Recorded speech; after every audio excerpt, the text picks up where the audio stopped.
جو ہے وہ پردہ وہ زندہ کے لیے ہے، زندہ عورت پردہ نہیں کر رہی، اور مرنے کے بعد جو ہے ہم اس کا پردے کا پورا اہتمام کر رہے ہیں۔ اچھی بات ہے، کریں اہتمام قبرستان میں بھی، لیکن اس سے زیادہ اہتمام ہونا چاہیے زندہ عورتوں کا۔ تو فرمایا اگر وہ بوڑھی عورتیں اس رعایت سے فائدہ نہ اٹھائیں تو ان کے حق میں زیادہ بہتر ہے۔ واللہ سمیع علیم، اللہ سب کچھ سننے والا اور جاننے والا ہے۔ صحابہ کرام قرآن مجید کی آیات سنتے تھے عمل کی نیت سے، تو جب گھروں میں داخلے کے حوالے سے ذرا سختی ہوئی کہ اجازت لے کر جاؤ اور جو ہے وہ کوئی تمہارا اختلاط نہ ہو جائے گھر کی عورتوں سے، احتیاط کرو، تو انہوں نے ایک دوسرے کے گھروں میں جانا ہی چھوڑ دیا کہ کوئی خدا نہ خواستہ بے احتیاطی نہ ہو جائے۔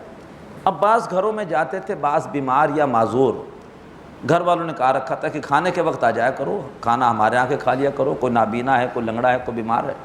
اب انہوں نے بھی جانا چھوڑ دیا، تو اللہ نے اس پر کہا کہ اللہ نے ایسی سختی نہیں کی کہ تم اپنے آپ کو مشقت میں ڈال دو۔ لیس علی الاعمى حرج ولا علی الاعرج حرج ولا علی المریض حرج، کوئی حرج نہیں ہے، گناہ نہیں ہے کسی اندھے پر، نہ ہی کوئی حرج ہے کسی لنگڑے پر، اور نہ ہی حرج ہے کسی مریض پر، ولا علی انفسکم، اور نہ تم پر کوئی حرج ہے، ان تاکلوا من بیوتکم، کہ تم اپنے گھروں میں سے کھاؤ، او بیوت آبائکم، یا اپنے جو باپ دادا ہیں ان کے گھروں سے کھاؤ، او بیوت امہاتکم، یا اپنی ماؤں کے گھر جا کر کھاؤ، او بیوت اخوانکم، یا اپنے بھائیوں کے ہاں جا کر کھاؤ، او بیوت اخواتکم، یا اپنے بہنوں کے ہاں جا کر کھاؤ، او بیوت اعمامکم، یا اپنے چچاؤں کے ہاں جا کر کھاؤ، او بیوت اماتکم، یا اپنے پھوپھیوں کے ہاں کھاؤ، او بیوت اخوالکم، یا اپنے ماموں کے ہاں کھاؤ، او بیوت خالاتکم، یا اپنی خالاؤں کے ہاں جاؤ وہاں جا کر کھاؤ، او ما ملکتم مفاتحہ ہو، یا کسی ایسے گھر میں کھاؤ کہ جس کی کنجیاں تمہارے قبضے میں ہیں، اس گھر کے نگران تم ہو، او صدیقکم، یا اپنے دوست کے گھر میں جا کر کھاؤ۔ گھروں میں جانا منع نہیں ہے، بس حکم یہ ہے کہ محرم نہ محرم ان کا ساتھ نہ ہو، مخلوط محفلیں نہ ہو۔ لیس علیکم جناح ان تاکلوا جمیعا او اشتاتا، کوئی گناہ نہیں ہے کہ تم اگر کھاتے ہو باہم مل کر یا جدا جدا، مل کر کھانے سے بھی احتیاط کرنے لگے، ایسا نہ ہو کہ میں زیادہ کھا جاؤں دوسرا کم کھائے تو زیادتی ہو جائے۔ تو فرمایا نہیں، ایک دوسرے کے لیے اثار کرو، اگر تمہاری نیت نہیں ہے زیادہ کھانے کی اور ویسے ہی کوئی جو ہے وہ غیر شعوری طرف ہو جائے تو کوئی گناہ نہیں ہے، چاہو تو مل کر کھاؤ اور چاہو تو جدا جدا الگ الگ پلیٹوں میں کھاؤ، کوئی حرج نہیں ہے۔ فَإِذَا دَخَلْتُمْ بُيُوتًا، اور پھر جب تم داخل ہو جو ہے وہ گھروں میں، کسی اور کے گھروں میں، فَسَلِّمُوا عَلَىٰ أَنفُسِكُمْ، تو جو بھی تمہارے اپنے وہ عزیز ہیں، تمہارے اپنے مسلمان بہن بھائی ہیں جن کے تم جا رہے ہو، ان کو سلام پیش کرو۔ آداب میں سے ہے کہ جب بھی آپ کسی کے ہاں جائیں تو پورے گھر والوں کو سلامتی کی دعا دیں۔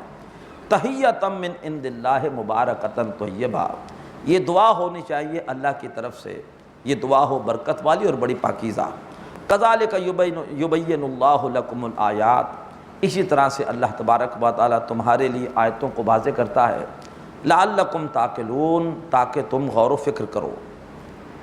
انما المؤمنون الذین آمنوا باللہ ورسولہ، بے شک مومن تو وہ ہیں کہ جب وہ ایمان لائے اللہ اور اس کے رسول پر، وَإِذَا كَانُوا مَعَهُ عَلَىٰ أَمْرٍ جَامِعٍ، اور جب بھی ان کے ساتھ ہوئے کسی اجتماعی کام پر، اللہ کے رسول نے بلایا، کوئی تبلیغ کا کام ہے، کوئی اللہ کی راہ میں جہاد کا کام ہے، کہیں پہ کوئی وفد مذاکرات کے لیے بھیجنا ہے، تو جب بھی اللہ کے رسول کے ساتھ ہوئے وہ کسی اجتماعی کام پر، لم یذهبوا حتی یستاذنوا، وہ نہیں جاتے وہاں سے جب تک کہ اللہ کے رسول سے اجازت نہ لے۔ یہ ہے نظم، یہ ہے ڈسپلن، بغیر اللہ کے رسول سے پوچھے ہوئے اجتماعی کام سے نہیں جاتے۔ ان الذین یستاذنونک، بے شک ہے نبی جو لوگ آپ سے اجازت مانگتے ہیں، اولئک الذین یؤمنون باللہ ورسولہ، یہی وہ لوگ ہیں جو اللہ اور اس کے رسول پر ایمان رکھتے ہیں۔ فَإِذَا اسْتَأْذَنُوكَ لِبَعْضِ شَأْنِهِمْ، تو اگر آپ سے وہ کوئی اجازت مانگے اپنے کسی کام کے لیے، فَأْذِن لِمَنْ شِئْتَ مِنْهُمْ، آپ ان میں سے جس کو چاہیے اجازت دیجیے، امیر کا اختیار ہے، کسی کو اجازت دے کسی کو اجازت نہ دے، کسی سے کہے ٹھیک ہے آپ چلے جائیں، کسی سے کہے کہ نہیں آپ کی ضرورت ہے، آپ کی اہمیت ہے، یا آپ کا عذر معقول نہیں ہے میں آپ کو جانے نہیں دے رہا، اے نبی آپ کا اختیار ہے، یعنی امیر کا اختیار ہے، جس کو چاہے اجازت دے۔ وَاسْتَغْفِرْ لَهُمُ اللَّهُ، اور ان کے لیے اللہ سے بخشش مانگیے، کیوں؟ اس لیے کہ انہوں نے ذاتی کام کو اجتماعی کام پر ترجیح دی، غلطی تو ان سے ہو گئی، اجازت تو مانگی ہے، لیکن پھر بھی چونکہ انہوں نے اپنے ذاتی کام کو اہمیت دی ہے، اجتماعی کام پر آپ ان کے لیے اللہ سے بخشش مانگیے۔ ان اللہ غفور الرحیم، بے شک اللہ بہت بخشنے والا، بہت رحم کرنے والا ہے۔ آج اس آیت پر کیسے عمل ہوگا؟ یا تو آپ کہیں کہ یہ آیت آج کے لیے قابل عمل نہیں ہے، نہ اللہ کے رسول ہیں اور نہ کون سے اجازت کا معاملہ ہے، تو پھر تو آپ کہیں کہ یہ اساطیر الاولین ہے، پچھلوں کا ایک قصہ ہے، ہمارے لیے نہیں۔ لیکن اگر عمل کرنا ہو تو پھر آج بھی یہ آیت قابل عمل ہے۔ دین کے غلبے کی جد و جہد آج بھی کرنی ہے۔ یہ جد و جہد بغیر جماعت کے نہیں ہوگی، جماعت میں شامل ہوں گے تو اس کا کوئی امیر ہوگا، اور پھر اس امیر کے ساتھ ہمیں وہی رویہ اختیار کرنا ہوگا جو کہ اس آیت میں ہمیں بتایا گیا ہے، اور امیر کو ساتھیوں کے ساتھ وہی رویہ اختیار کرنا ہوگا جو اللہ نے قرآن مجید میں اللہ کے رسول کی ساتھیوں کے ساتھ محبت، شفقت، نرمی، رحمت، ان سے مشاورت، سورہ آل عمران کی آیت 159 میں بتایا، اے نبی انہیں معاف کیجئے، درگزر کیجئے، ان سے مشورہ کیجئے۔ تو اللہ تبارک و تعالی ہمیں قرآن مجید کو عمل کی نیت سے پڑھنے کی توفیق عطا فرمائے، تو پھر قرآن مجید کی ہر آیت ہمیں عملی نظر آئے گی۔ آج بھی دین کے غلبے کی جد و جہد ضروری ہے کہ نہیں؟ یہ جد و جہد بغیر جماعت کے نہیں ہو سکتی۔ آج بھی اس کے لیے ہمیں کسی کو امیر ماننا پڑے گا، اور پھر ہمیں بھی اجتماعی کام میں نظم کی پابندی کرنی ہوگی۔ امیر سے اجازت لے کر جائیں گے، امیر کا اختیار ہے، چاہے تو اجازت دے، چاہے تو اجازت نہ دے، اور جس کو امیر اجازت دے تو اس کے لیے امیر کو چاہیے کہ اللہ تعالیٰ سے بخشش کی دعا کرے۔ اللہ تعالیٰ ہمیں قرآن مجید عمل کی نیت سے سننے کی توفیق عطا فرمائے۔ اقول قولی ھذا واستغفر اللہ لی ولکم ولسائر المسلمین والمسلمات۔ هذا القرآن يوحدنا لطريق الخير يوجهنا، هذا بلاغ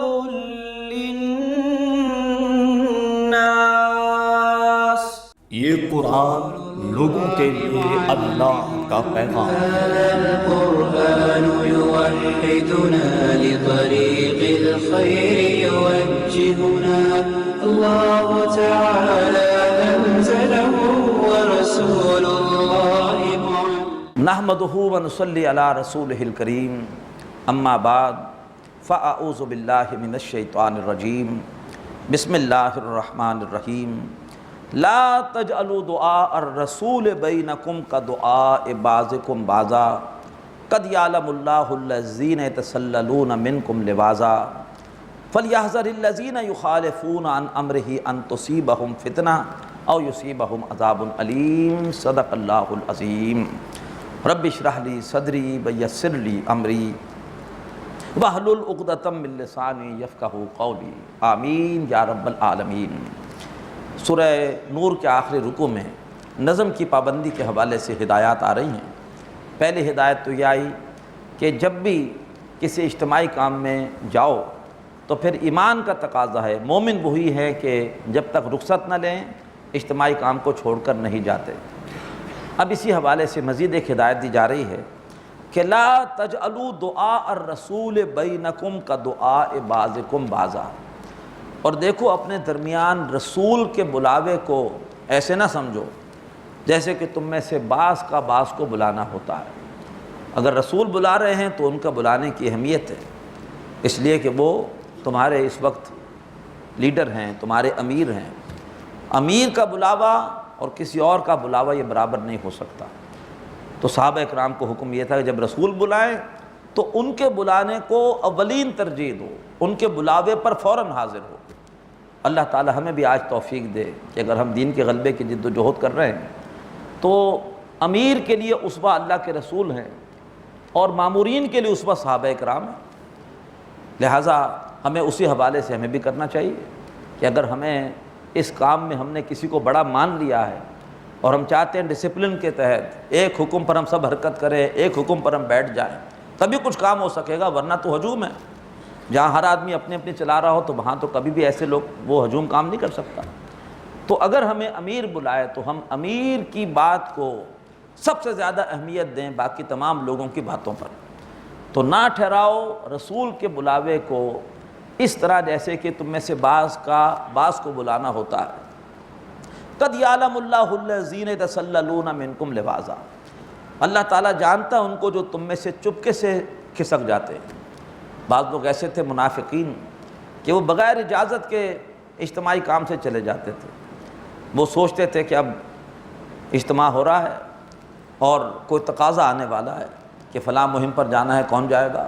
فلاں مہم کے لیے ضرورت ہے تعاون کی، تو کون لوگ تعاون کریں گے؟ تو کون کتنا دے گا؟ اب وہ کہتے ہیں اس سے پہلے کہ تقاضا آئے چپکے سے کھسک جاؤ۔ تو لہٰذا کسی اور نے اجازت لی، وہ جا رہا ہے، ایک دم اس کو روکا، ایسے جیسے اس کو بات پوچھنی ہے، اس کے ساتھ چلتے چلتے بات بھی پوچھی اور ساتھ اس کے نکل گئے۔ طریقہ ہوتا ہے نکلنے کا۔ نکلے محفل سے ایسے جیسے کہ حلق میں کوئی خراش سی ہوئی ہے، تھوکنے جا رہے ہیں، باہر تھوکا اور ساتھ چلے بھی گئے۔ تو یہ اس قسم کے کچھ لوگوں کے طریقے ہوتے ہیں کہ کیسے جو ہے وہ خاموشی سے سٹک جانا ہے، لیکن اللہ تعالیٰ کو دھوکہ نہیں دے سکتے۔ اللہ تبارک و تعالیٰ جانتا ہے کہ کون کیا کر رہا ہے۔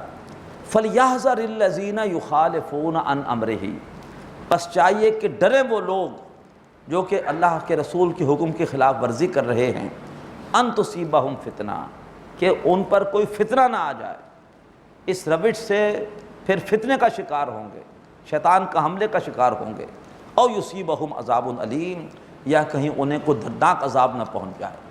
اللہ تعالی ہمیں اجتماعیت میں پورے خلوص کے ساتھ کام کرنے کی توفیق عطا فرمائے۔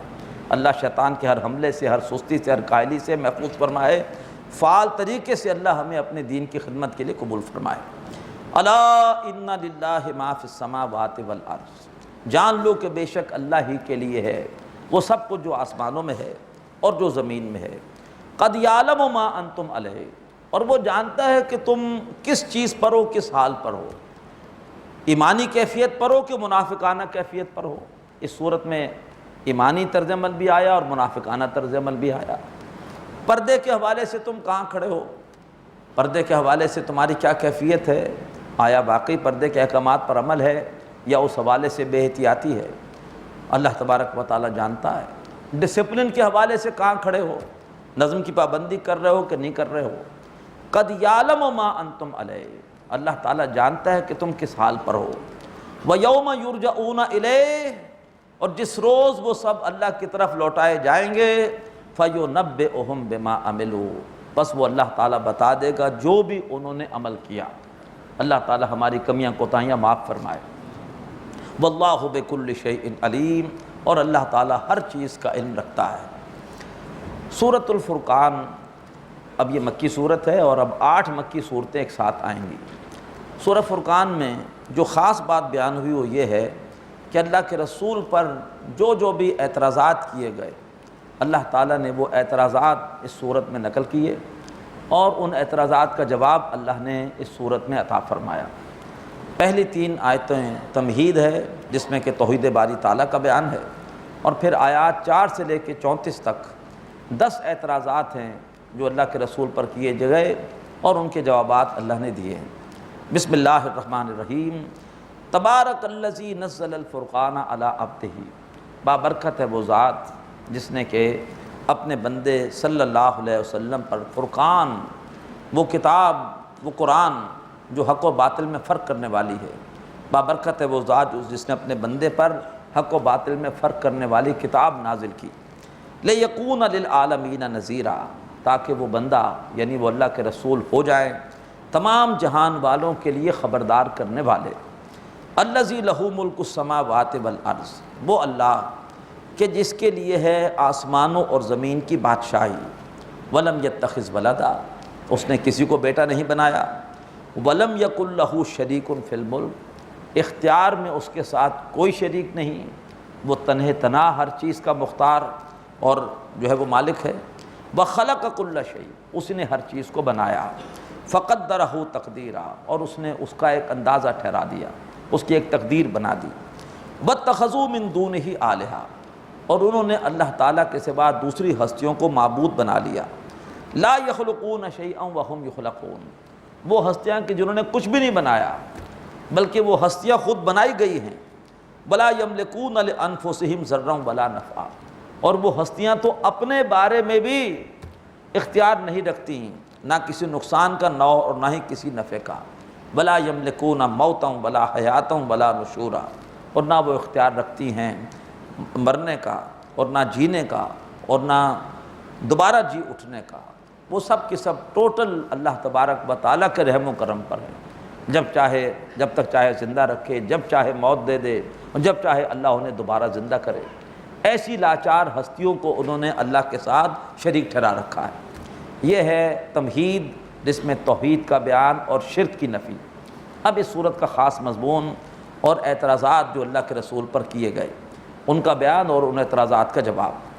وقال الذین کفروا ان ھذا الا افک افتراہ، اور کہا ان لوگوں نے جنہوں نے کفر کیا ہے کہ یہ قرآن نہیں ہے مگر ایک جھوٹ جو حضرت محمد نے خود سے بنا لیا ہے، معاذ اللہ ثم معاذ اللہ، وَأَعَانَهُ عَلَيْهِ قَوْمٌ آخَرُونَ، اور کوئی دوسری قوم ہے کہ جس نے اس پر ان کی مدد کی ہے، اس قوم نے آ کر ان کو مضامین دیے ہیں اور ان کو یہ پورا قرآن مجید بنانا سکھایا ہے، معاذ اللہ ثم معاذ اللہ۔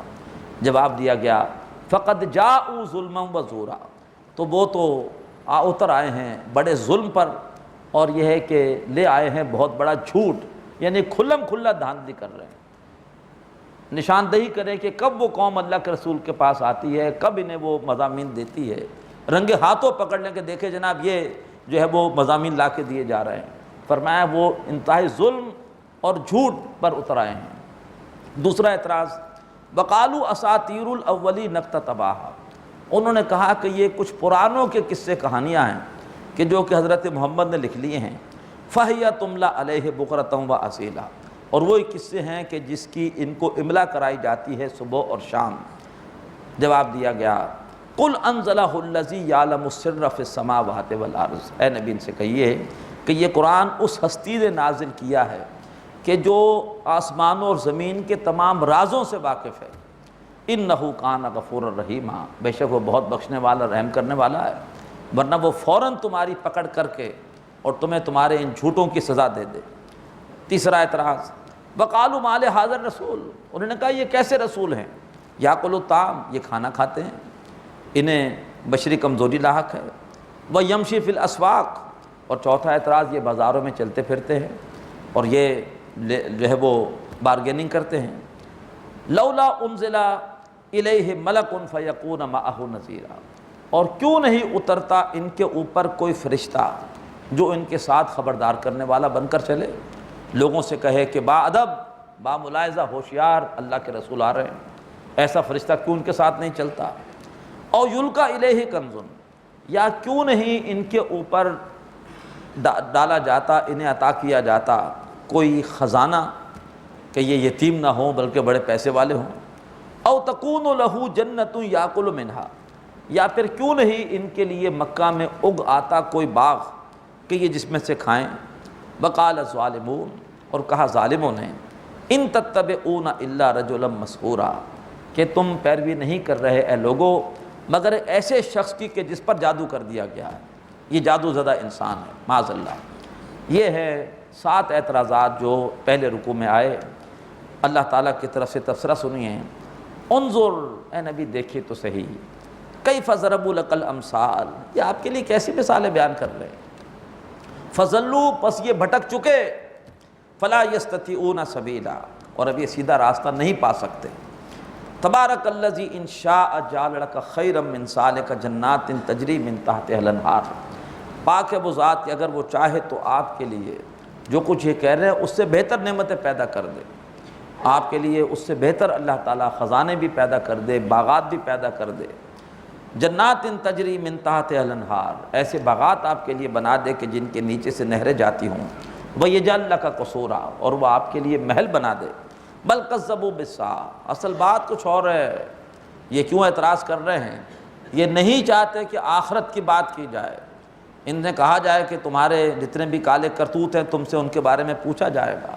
اصل بات یہ ہے، ان کو اصل میں تکلیف یہ ہے، بل کذبوا بالساعۃ، بلکہ انہوں نے جھٹلایا ہے قیامت کو۔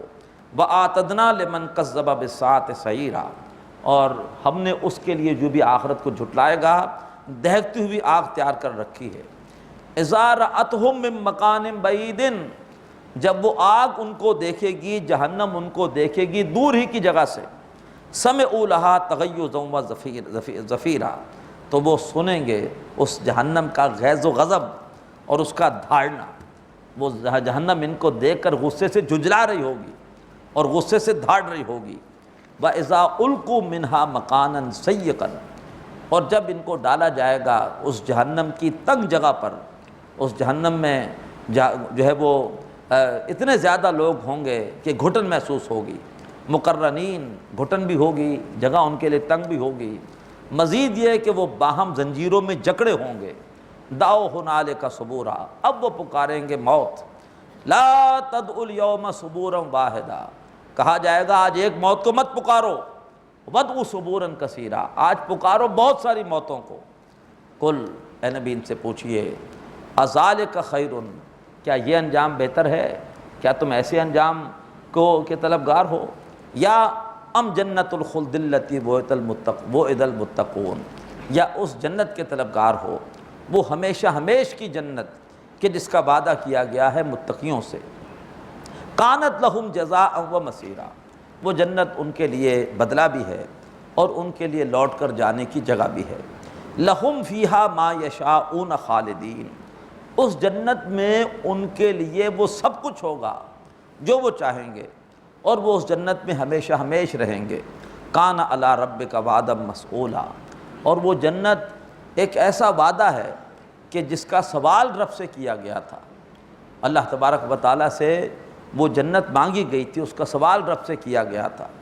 ربنا وآتنا ما وعدتنا علی رسلک، اے ہمارے رب تو ہمیں وہ سب کچھ عطا فرما جس کا تو نے ہم سے وعدہ کیا اپنے رسولوں کے ذریعے سے۔ سورہ آل عمران کے آخری رکوع میں ہم یہ دعا پڑھ چکے ہیں۔ تو یہ جنت وہ وعدہ ہے کہ جس کا سوال کیا گیا اے نبی آپ کے رب سے۔ وَيَوْمَ يَحْشُرُهُمْ وَمَا يَعْبُدُونَ مِن دُونِ اللَّهِ، اور اس روز ان سب کو جمع کیا جائے گا، ان کو بھی اور ان معبودوں کو بھی کہ جن کی وہ اللہ کے سوا عبادت کرتے تھے۔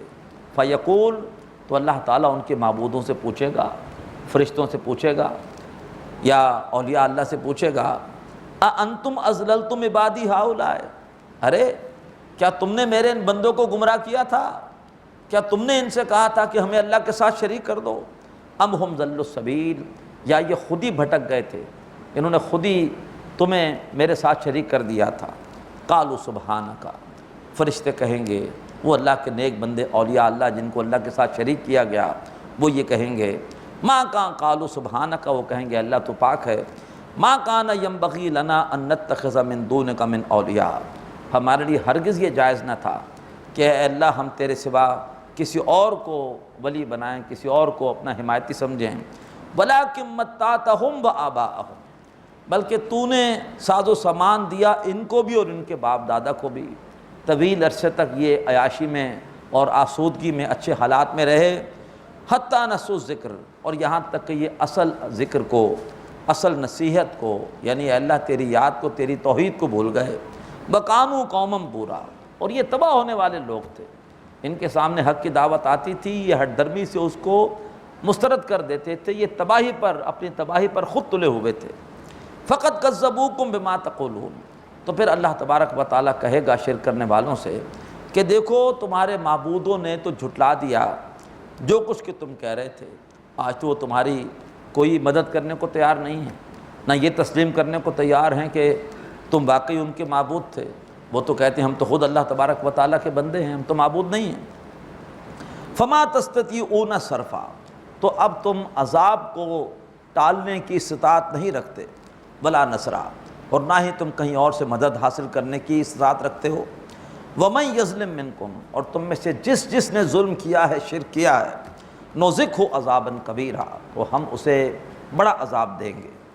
وما ارسلنا قبلک من المرسلین، اے نبی ہم نے آپ سے پہلے نہیں بھیجا رسولوں کو، الا انہم لیاکلون الطعام، مگر یہ کہ وہ بھی کھانا کھاتے تھے۔ رسولوں میں بھی ساری بشری کمزوریاں تھیں، ان کو بھی بھوک لگتی تھی، انہوں نے بشری کمزوریوں کے باوجود عمل کر کے تم پہ حجت قائم کر دی۔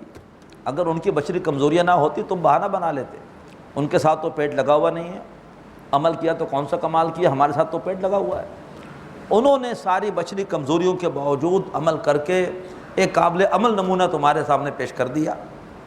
تو اے نبی ہم نے آپ سے پہلے نہیں بھیجا رسولوں کو مگر وہ کھانا کھاتے تھے۔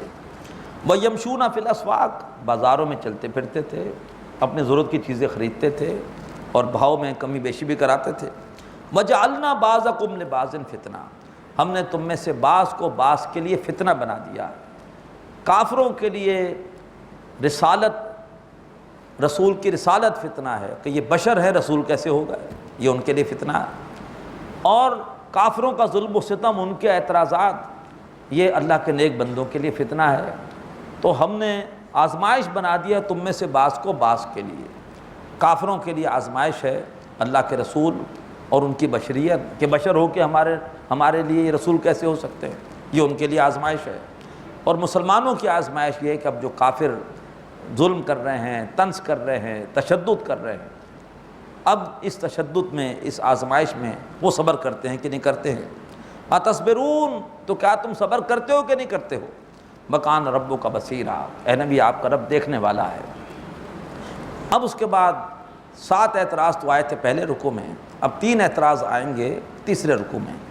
وَقَالَ الَّذِينَ لَا يَرْجُونَ لِقَاءَنَا، اور کہا ان لوگوں نے جو کہ ہمارے سامنے پیشی کی امید نہیں رکھتے، کہ ہمارے سامنے حاضر ہو کے جواب دہی بھی کرنی ہے، انہوں نے کہا لولا انزل علینا الملائکہ، کہ ہمارے اوپر فرشتے نازل کیوں نہیں ہوتے؟ جیسے محمد پہ نازل ہو رہے ہیں ایسے ہم پہ بھی نازل ہو جائے، اور ہم پر نازل ہو کر ہمیں بتا دے کہ یہ قرآن اللہ کا کلام ہے، محمد اللہ کے رسول ہیں۔ او نرا ربنا، یا ان کا نواں اعتراض یہ تھا کہ ہم کیوں نہیں اپنے رب کو دیکھ لیتے، رب آ جائے ہمارے سامنے بتا دے، ہم اس کی بات مان لیں گے۔ یہ ہے اصل میں تکبر، وہ چاہتے ہیں کہ بس ہم بھی جو ہے وہ خود بڑے بنے رسول بنے، کسی اور کی بات ماننا، کسی اور رسول کی اطاعت کرنا، یہ ان کی انا کے لیے رکاوٹ ہے۔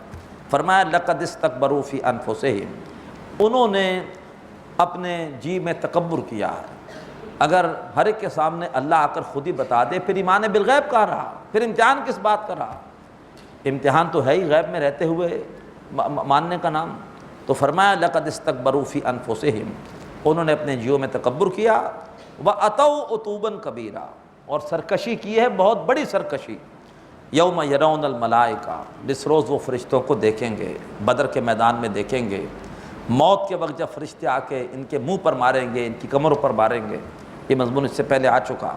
جس روز یہ بدبخت فرشتوں کو دیکھیں گے، لا بشرا یومئذ للمجرمین، اس روز مجرموں کے لیے کوئی بشارت نہیں ہوگی، کوئی اچھی خبر نہیں ہوگی۔ وَيَقُولُونَ حِجْرًا مَحْجُورًا، اور فریاد کریں گے، ارے کوئی ہے روک کہ ہم جس کی آڑ لے سکیں، جس کے پیچھے ہم چھپ سکیں۔ وَقَدِمْنَا إِلَىٰ مَا عَمِلُوا مِنْ عَمَلٍ، اور جو بھی انہوں نے کوئی عمل میں سے عمل کیا ہوگا ہم آگے بڑھیں گے۔ فَجَعَلْنَاهُ هَبَاءً مَنْثُورًا، اور ہم اسے ٹھوکر مار کے ریزہ ریزہ کر دیں گے۔ یہ ہے ان کافروں کی نیکیوں کا انجام۔ سورہ ابراہیم میں ہم نے پڑھا کہ ان کی نیکیاں راکھ کا ڈھیر ہے، قیامت کے دن تیز ہوا چلے گی اور کافروں کی ساری خدمت خلق اور نیکیاں بکھیر دی جائیں گی۔ سورہ نور میں ہم نے پڑھا کہ ان کی نیکیاں سراب ہیں، سمجھتے ہیں کہ ہم نے کوئی نیکی کی ہے، لیکن یہ ہے کہ حقیقت میں وہ سراب ہے، جب جا کے دیکھیں گے وہاں کچھ نہیں ملے گا۔ اسی طریقے پر فرمایا کہ ہم آگے بڑھیں گے اور ان کی نیکیوں کو ریزہ ریزہ کر دیں گے۔ یہ نیکیاں اگر کسی نے کفر کے ساتھ نیکی کی ہے تو اللہ کے یہاں قبول نہیں، دکھاوے کی نیکی اللہ کو قبول نہیں، جزوی نیکی اللہ کو قبول نہیں۔ میں نے مثال دی تھی کہ حرام کمائی سے اگر تم نے مسجدوں میں چندے دیے ہیں، تم نے خدمت خلق کے کام کیے ہیں، حج اور عمرے کیے ہیں، اللہ کے نگاہ میں ان اعمال کی کوئی حقیقت نہیں، وہ اعمال سراب ہیں، وہ اعمال راک کا ڈھیر ہے۔ اللہ تعالیٰ قیامت کے دن آگے بڑھے گا، وَقَدِمْنَا إِلَىٰ مَا عَمِلُوا مِنْ عَمَلٍ، جو بھی عمل کیا ہم اس کی طرف بڑھیں گے۔ فَجَعَلْنَاهُ هَبَاءً مَنْثُورًا، اور ہم اسے کر دیں گے اڑتا ہوا غبار، یعنی ٹھوکر مار کے اس کو ہم ریزہ ریزہ کر دیں گے۔ اصحاب الجنت یومئذ خیر مستقرا واحسن مقیلا، اور جو جنت والے ہیں وہ اس روز بہترین ٹھکانے میں ہوں گے، ٹھکانے کے اعتبار سے بہت بہتر ہوں گے۔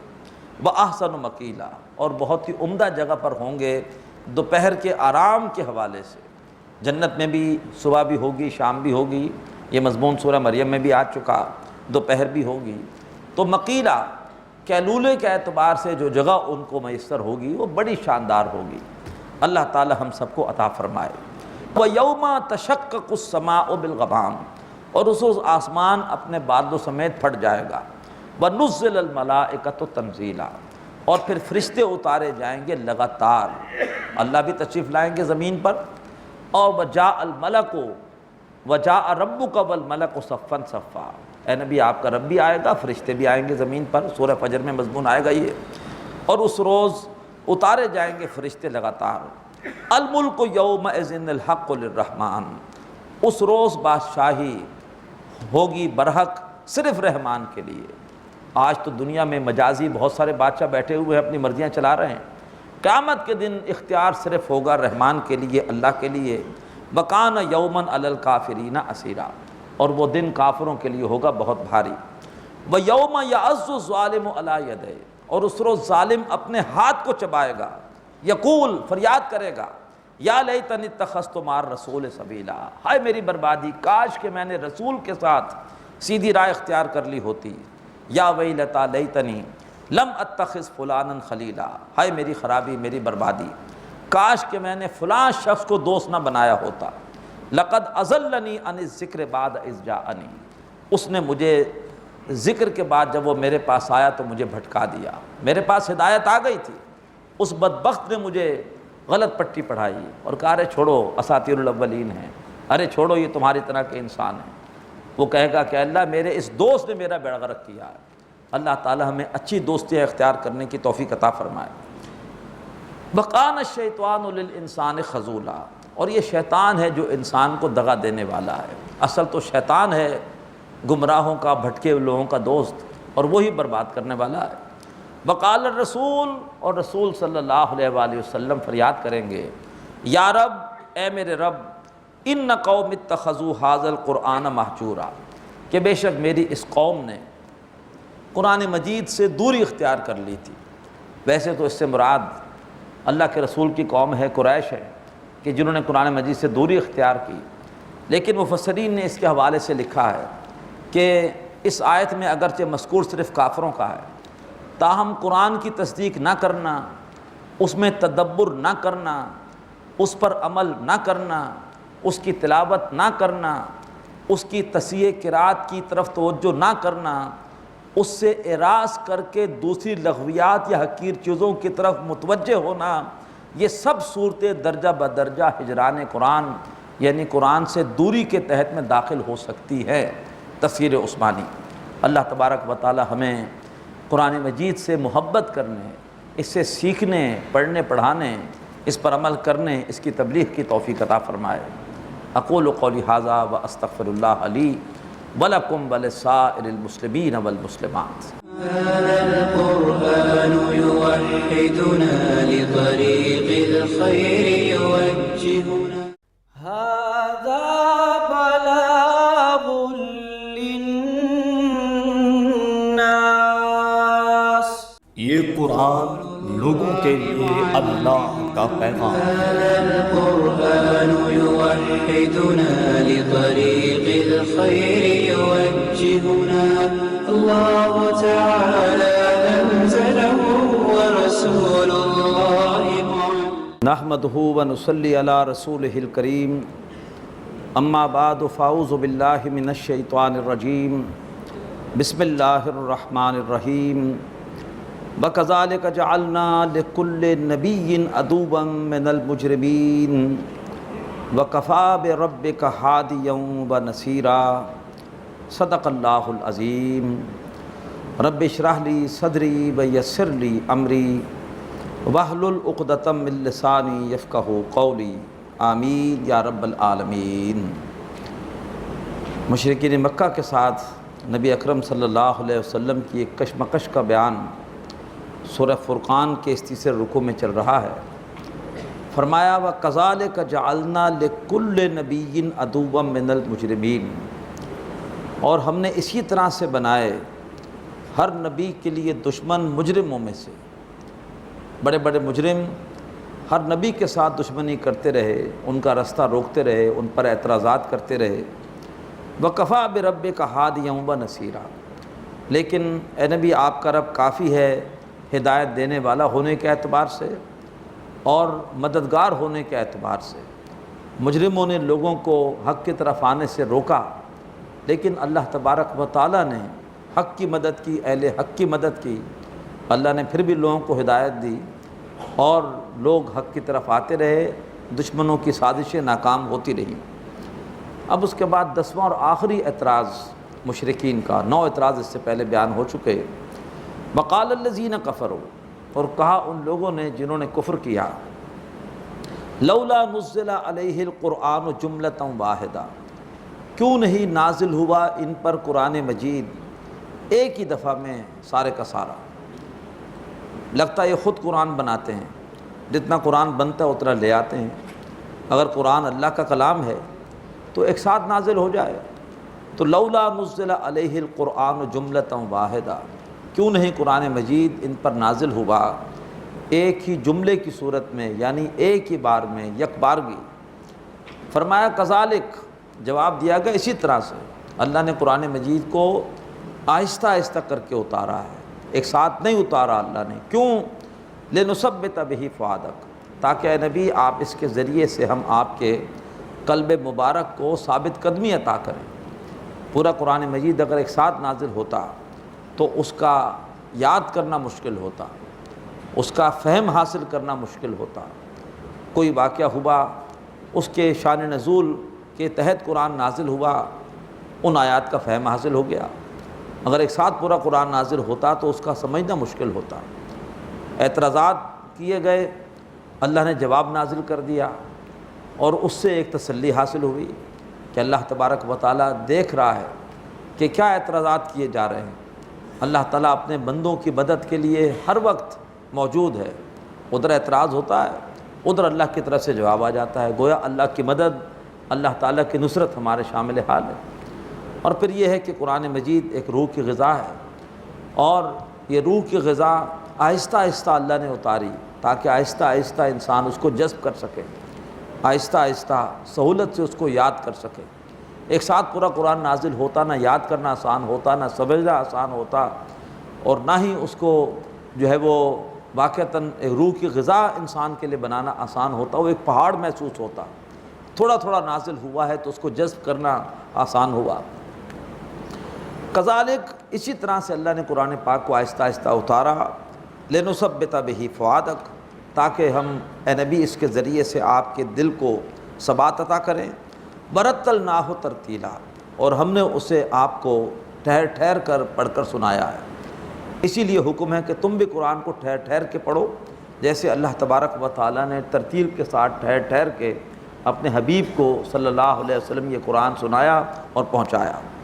ولا یاتونک بمثل، اب آخر میں تذکرہ کیا جا رہا ہے مشرکین کے اعتراضات پر کہ اے نبی آپ کے پاس کوئی بھی اعتراض لے کر نہیں آئیں گے، کوئی بھی مثال لے کر نہیں آئیں گے، الا جئناک بالحق، مگر ہم اس کے مقابلے میں حق لے کر آ جائیں گے، وَأَحْسَنَ تَفْسِيرًا، اور ہم بہترین وضاحت پیش کر دیں گے۔ الَّذِينَ يُحْشَرُونَ عَلَى وُجُوهِهِمْ إِلَى جَهَنَّمَ، وہ بد نصیب جو کہ چہروں کے بل گھسیٹ کر جمع کیے جائیں گے جہنم کی طرف۔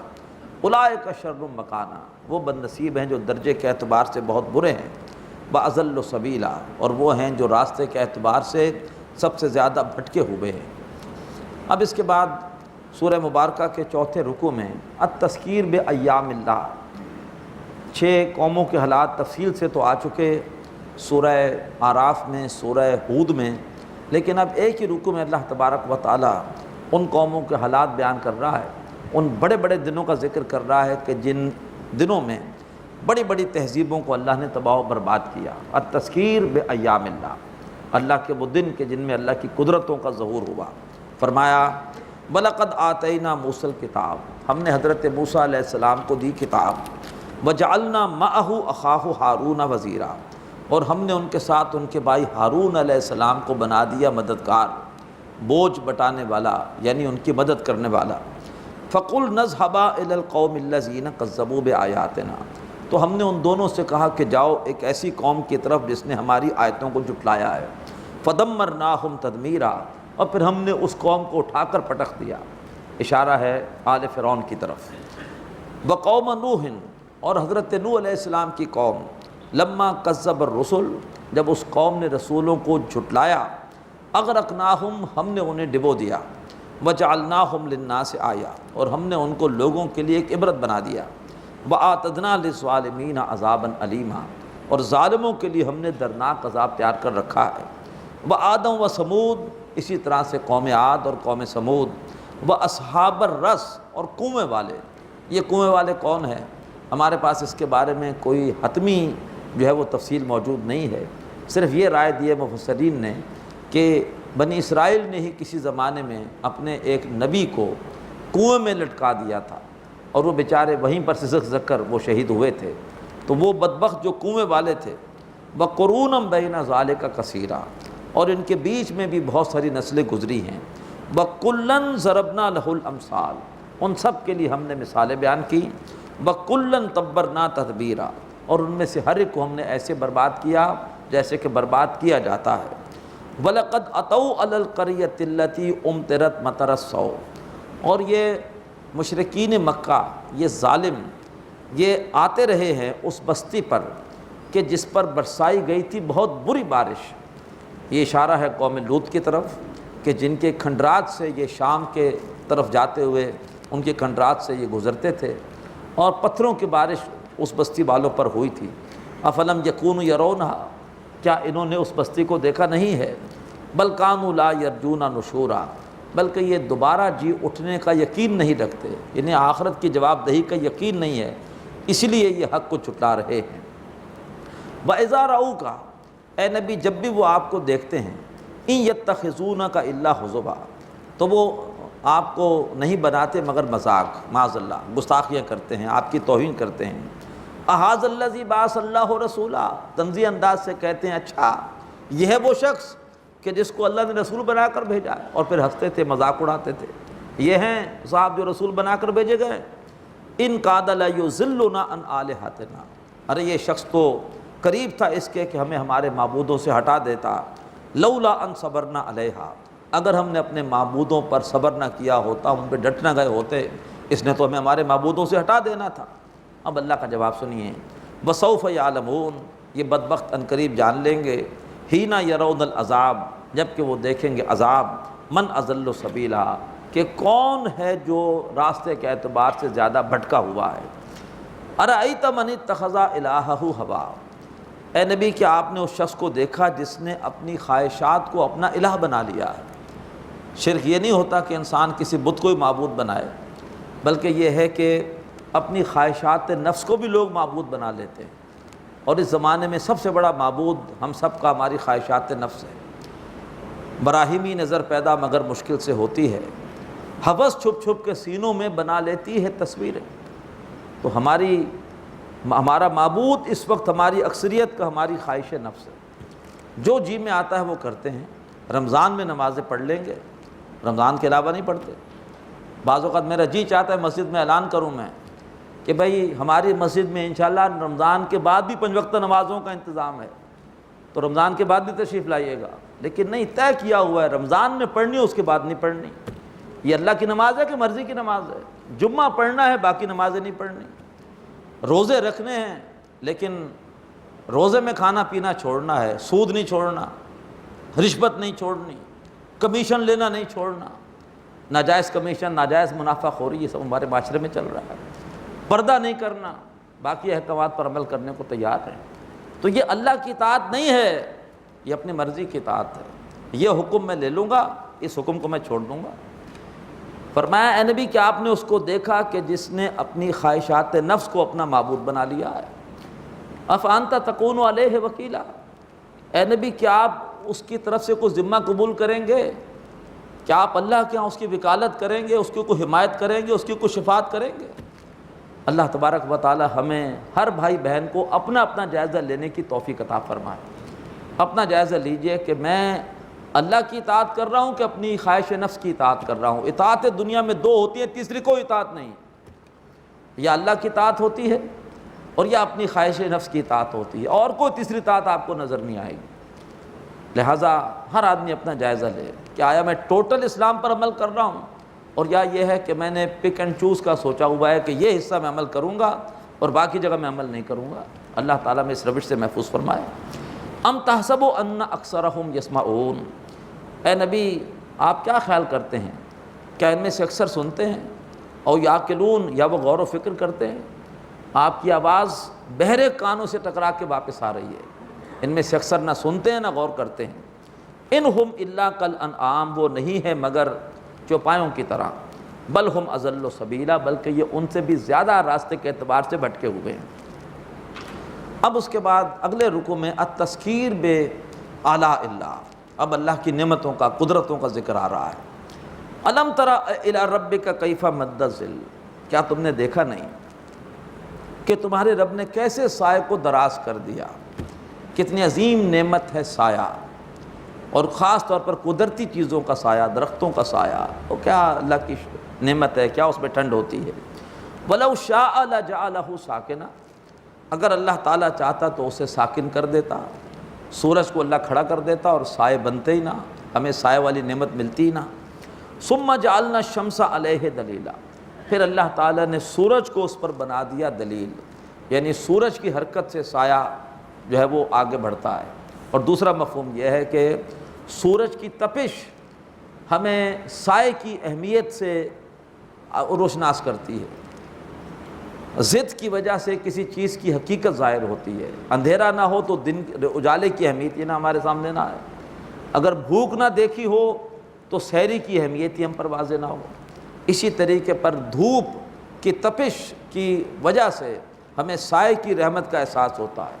جس نے دھوپ کی تپش دیکھی ہے وہ جانتا ہے کہ سائے کی ٹھنڈک کی کیا اہمیت ہے۔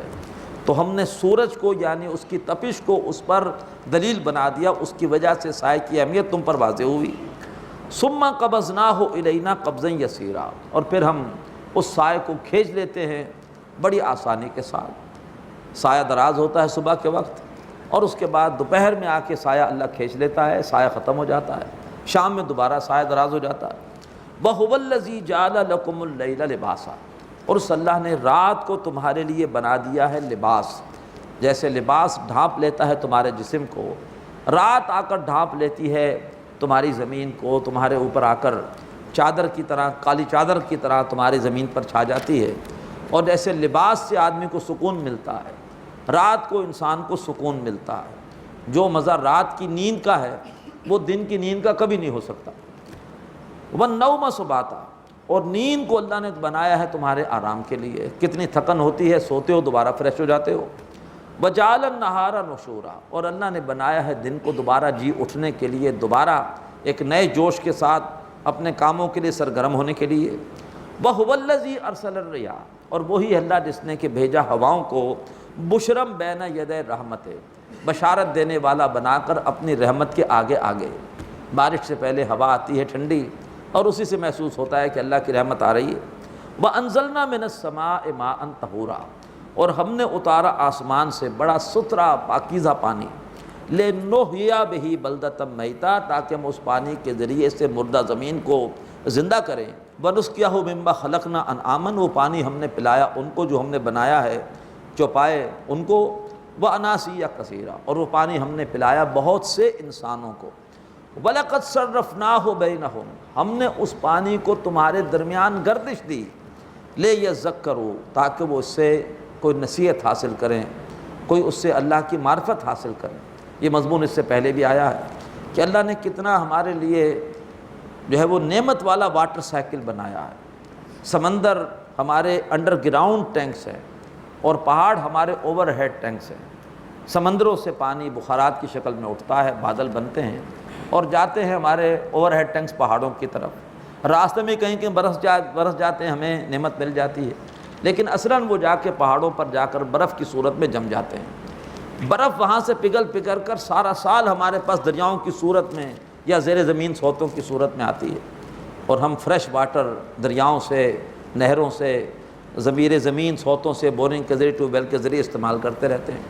اور اس کے بعد جس پانی کو ہم کنزیوم کر کے خراب کر دیتے ہیں وہ پانی دوبارہ سمندر میں جاتا ہے، پھر سے پیوریفائی ہوتا ہے، سمندر کے نمکیات اس سارے پانی کو پھر سے پاک کر دیتے ہیں، اور پھر بخارات بن کے پانی اوپر اٹھ کے بادلوں کی شکل میں چلا جاتا ہے پہاڑوں کی طرف۔ فرمایا ہم نے اس پانی کو تمہارے درمیان گردش دی ہے، ہم نے اس پانی کو ان کے درمیان گردش دی ہے، لِيَذَّكَّرُوا، تاکہ وہ اس سے کوئی نصیحت حاصل کریں۔ فَأَبَى أَكْثَرُ النَّاسِ إِلَّا كُفُورًا، تو انسانوں کی اکثریت نے انکار نہیں کیا، ناشکری نہیں کی، انسانوں کی اکثریت نے انکار نہیں کیا، مگر یہ ہے کہ ناشکری کی وجہ سے۔ وَلَوْ شِئْنَا لَبَعَثْنَا فِي كُلِّ قَرْيَةٍ نَذِيرًا، اگر ہم چاہتے تو ہم ہر بستی میں ایک خبردار کرنے والا بھیج دیتے۔ اللہ نے مرکزی بستیوں میں خبردار کرنے والے رسول بھیجے کہ جہاں پر لوگ خود اس مرکزی بستی میں جاتے تھے اور وہاں سے رسول کی تعلیم کو لے کر اپنے علاقے میں بھی آ جاتے تھے۔ مکہ مرکزی بستی تھی، وہاں رسول آئے اور کئی بستیوں کے لوگ مکہ جاتے تھے خانہ کعبہ کی وجہ سے، کوئی کاروبار کی وجہ سے، اور وہاں سے اللہ کے رسول سن کر اپنے قبیلے میں آ کر انہوں نے اللہ کے رسول کا پیغام پہنچایا۔ فرمایا ورنہ ہم چاہتے تو ہر بستی میں ہم کو خبردار کرنے والا بھیج دیتے۔ فلا تطع الکافرین، پس اے نبی آپ ان کافروں کی بات نہ مانیے گا، ان کے اعتراضات کو کوئی اہمیت نہ دیجیے گا، ان کے دباؤ کو قبول نہ کیجیے گا۔ وجاہدہم بہ جہادا کبیرا، اور ان کے ذریعے سے جہاد کیجیے گا، اس قرآن کے ذریعے سے بڑا جہاد۔ ہمارا بہت بڑا مغالطہ ہے کہ ہم نے جہاد کے معنی صرف جنگ کر دیے۔ جنگ کے لیے لفظ قتال ہے جو جہاد کی بڑی اعلیٰ صورت ہے، لیکن اس سے پہلے ہے جہاد بالنفس، جہاد بالقرآن، اور پھر ہے وہ جہاد بالسیف جسے ہم کہتے ہیں قتال۔ تو آج ہماری ساری توجہ اگر کوئی جہاد کے حوالے سے ہوتی بھی ہے تو جنگ کی طرف ہو جاتی ہے۔ اللہ کے رسول صلی اللہ علیہ وسلم نے 15 برس تک جہاد بالقرآن کیا، اس کے بعد آپ کے ہاتھ میں تلوار آئی ہے بدر کے میدان میں، اور پھر 6 سال تک جہاد بالقرآن بھی جاری رہا، جہاد بالسیف بھی جاری رہا، اور دین غالب ہو گیا۔ تو جہاد بالقرآن تو پورے دور نبوت میں جاری رہا، لیکن جہاد بالسیف ہوا ہے جو ہے وہ آخری سالوں میں، سن 2 ہجری سے لے کر، اور اس کے بعد آپ کہہ سکتے ہیں 10 ہجری تک، 8 سال تک۔ 6 سال میں مکہ فتح ہو گیا، اور بعد میں تبوک کا سفر ہے، اور جو ہے وہ کچھ اور غزوات ہیں۔ تو آج جو لوگ بھی جہاد کا جذبہ رکھتے بھی ہیں تو وہ جہاد سے مراد صرف جنگ لیتے ہیں، ورنہ حقیقت کیا ہے؟ بہت پیارا شعر ہے اکبر الآبادی ہی کا کہ خدا کے کام دیکھو بات کیا ہے اور کیا پہلے، نظر آتا ہے مجھ کو بدر سے غار حرا پہلے۔ بدر سے جنگ شروع ہوئی ہے اور غار حرا سے جہاد بالقرآن شروع ہوا ہے۔ تو آج بھی ضرورت اس بات کی ہے کہ پہلے جہاد بالقرآن کیا جائے، جہاد بالقرآن کے ذریعے سے پہلے لوگوں پر حق واضح کیا جائے۔ لوگوں پر حق واضح کرنے کے بغیر ہتھیار اٹھا لینا لوگوں کے ساتھ ظلم ہے۔ اللہ کے رسول کی ترتیب یہ نہیں ہے۔ اللہ کے رسول نے مکے والوں سے لڑائی کی ہے، لیکن اس سے پہلے 15 برس تک ان کے سامنے قرآن کے ذریعے سے حق کو واضح کیا ہے، اور جب انہوں نے حق کو قبول نہیں کیا پھر ان کے خلاف تلوار اٹھائی ہے۔ ظلم ہے کہ آپ نوع انسانی تک قرآن کا پیغام پہنچائیں نا، اور آپ کلاشن کوف اٹھا کے اور جو ہے وہ جا کے ان کو مارنا شروع کر دیں۔ یہ ترتیب نبوی نہیں ہے، اس سے کبھی نتیجہ نہیں نکلے گا۔ میری طرف سے کوئی یہ کہہ دے مجاہد بے خبر سے پہلے صفائے قلب و نظر ہے لازم جہاد تیغ و تبر سے پہلے، تو پہلے اپنا اچھا کردار تو لوگوں کے سامنے پیش کرو، اور تبلیغ کے ذریعے سے ان پر بات تو واضح کرو۔ وہ سارے دین کے دشمن نہیں ہیں، ان میں سے ایسے بھی ہیں کہ اگر حق ان کے سامنے پہنچے تو وہ ضرور حق کو قبول کر لیں گے۔ تم ان کے سامنے نہ اچھا کردار پیش کر رہے ہو، نہ تم ان کے سامنے قرآن کے پیغام کو واضح کر رہے ہو، اور تم چاہتے ہو کہ ان کے خلاف ہم ہتھیار اٹھا لیں، تو یہ ترتیب مسنون نہیں ہے۔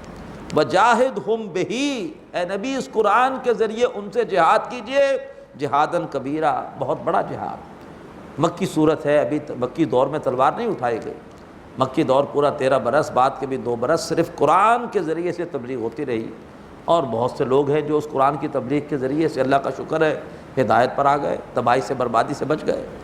وجاہدہم بہ جہاداً کبیرہ وہو الذی مرج البحرین، اور وہی ہے اللہ جس نے کہ بہائے 2 دریا، ھذا عذب فرات، یہ ایک دریا ہے جس کا پانی میٹھا بھی ہے اور پیاس بجھانے والا بھی ہے، وھذا ملح اجاج، اور یہ دوسرا دریا ہے کہ جس کا پانی کھارا ہے اور کڑوا ہے، وجعل بینہما برزخا، اور ان کے درمیان اللہ تبارک و تعالیٰ نے ایک پردہ ڈال دیا، زیر زمین سوتے چل رہے ہیں، یہاں سے آپ بورنگ کریں میٹھا پانی نکل رہا ہے، ساتھ سے بورنگ کریں تو کھارا پانی نکل رہا ہے، دونوں دریا بہہ رہے ہیں، دونوں کے درمیان ایک پردہ ہے، وحجرم محجورا، اور ایک ایسی آڑ ہے جس نے کہ ان دونوں کو ملنے سے روکا ہوا ہے۔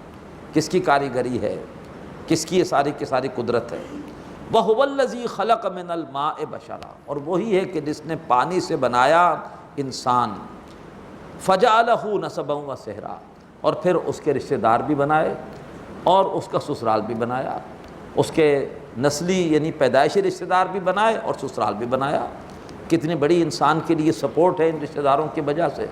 ایک ہمارے رشتہ دار پیدائش کی وجہ سے ہے، بھائی ہے، والدین ہیں، چچا ہیں، ماموں ہیں، پھوپھی ہے، خالہ ہے، ہمیں ان کی مدد حاصل ہے۔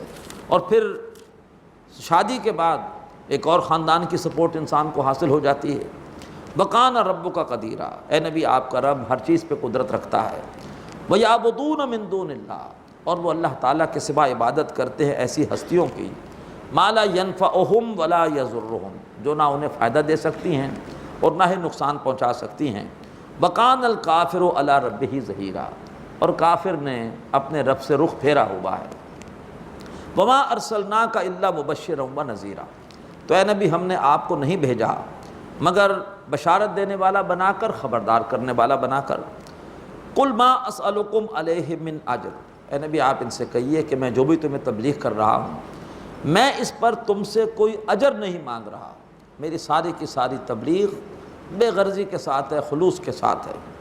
إِلَّا مَنْ شَاءَ أَنْ يَتَّخِذَ إِلَىٰ رَبِّهِ سَبِيلًا، سوائے اس کے کہ جو چاہے اپنے رب کی طرف رستہ اختیار کر لے۔ وَتَوَكَّلْ عَلَى الْحَيِّ الَّذِي لَا يَمُوتُ، اے نبی اس اللہ پر بھروسہ کیجئے کہ جو زندہ ہے، جسے کبھی موت نہیں آئے گی۔ وَسَبِّحْ بِحَمْدِهِ، اور اس اللہ کی تسبیح کرتے رہیے اس کی حمد کے ساتھ۔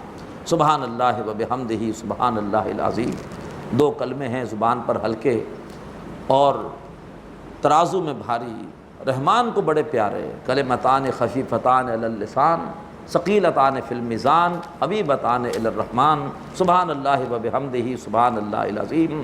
اے نبی اپنے رب کی تسبیح کرتے رہیے اس کی حمد کے ساتھ۔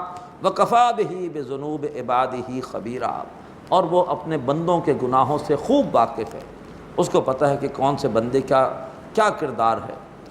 الَّذِي خَلَقَ السَّمَاوَاتِ وَالْأَرْضَ وَمَا بَيْنَهُمَا فِي سِتَّةِ أَيَّامٍ، وہ ہستی کہ جس نے بنایا آسمانوں کو اور زمین کو اور جو کچھ ان کے درمیان ہے 6 مرحلوں میں، یہ مضمون اس سے پہلے بار بار آ چکا۔ ثُمَّ اسْتَوَىٰ عَلَى الْعَرْشِ، پھر وہ اللہ تبارک و تعالیٰ خود بیٹھا تخت حکومت پر، کائنات کا پورا نظام وہ خود چلا رہا ہے، وہ کائنات سے کوئی الگ اور دور نہیں ہے، کائنات چل رہی ہے اسی کے حکم سے، وہ تخت حکومت پر بیٹھا ہوا ہے، اسی کے پاس اقتدار ہے۔ الرحمن، وہ رحمان ہے۔ فصل بہ خبیرہ، پس اے نبی اس کے بارے میں آپ پوچھئے کسی باخبر ہستی سے، کہ جو باخبر ہستی جو اس کی معرفت رکھتی ہو اس سے پوچھے کہ اس کا کیا مقام ہے۔ انما یخشی اللہ من عبادہ العلماء، علماء وہ ہیں جو اللہ تبارک و تعالیٰ سے ڈرتے ہیں اس کے بندوں میں سے۔ کیوں؟ جتنی اللہ کی معرفت ہوگی اتنا اللہ کا روب، اللہ کا جلال، اس کا اثر انسان پر ہوگا۔ رحمان کے بارے میں پوچھئے کسی باخبر ہستی سے۔ وَإِذَا قِيلَ لَهُمُ اسْجُدُوا لِلرَّحْمَٰنِ، اور جب ان سے کہا جاتا ہے کہ بھئی رحمان کو سجدہ کرو، قَالُوا وَمَا الرَّحْمَٰنُ، انہیں غصہ آتا تھا، وہ رحمان کے نام سے عرب زیادہ واقف نہیں تھے، اللہ کے نام سے واقف تھے، وہ غصے میں کہتے ہیں وَمَا الرَّحْمَٰنُ، اور یہ رحمان کون ہے؟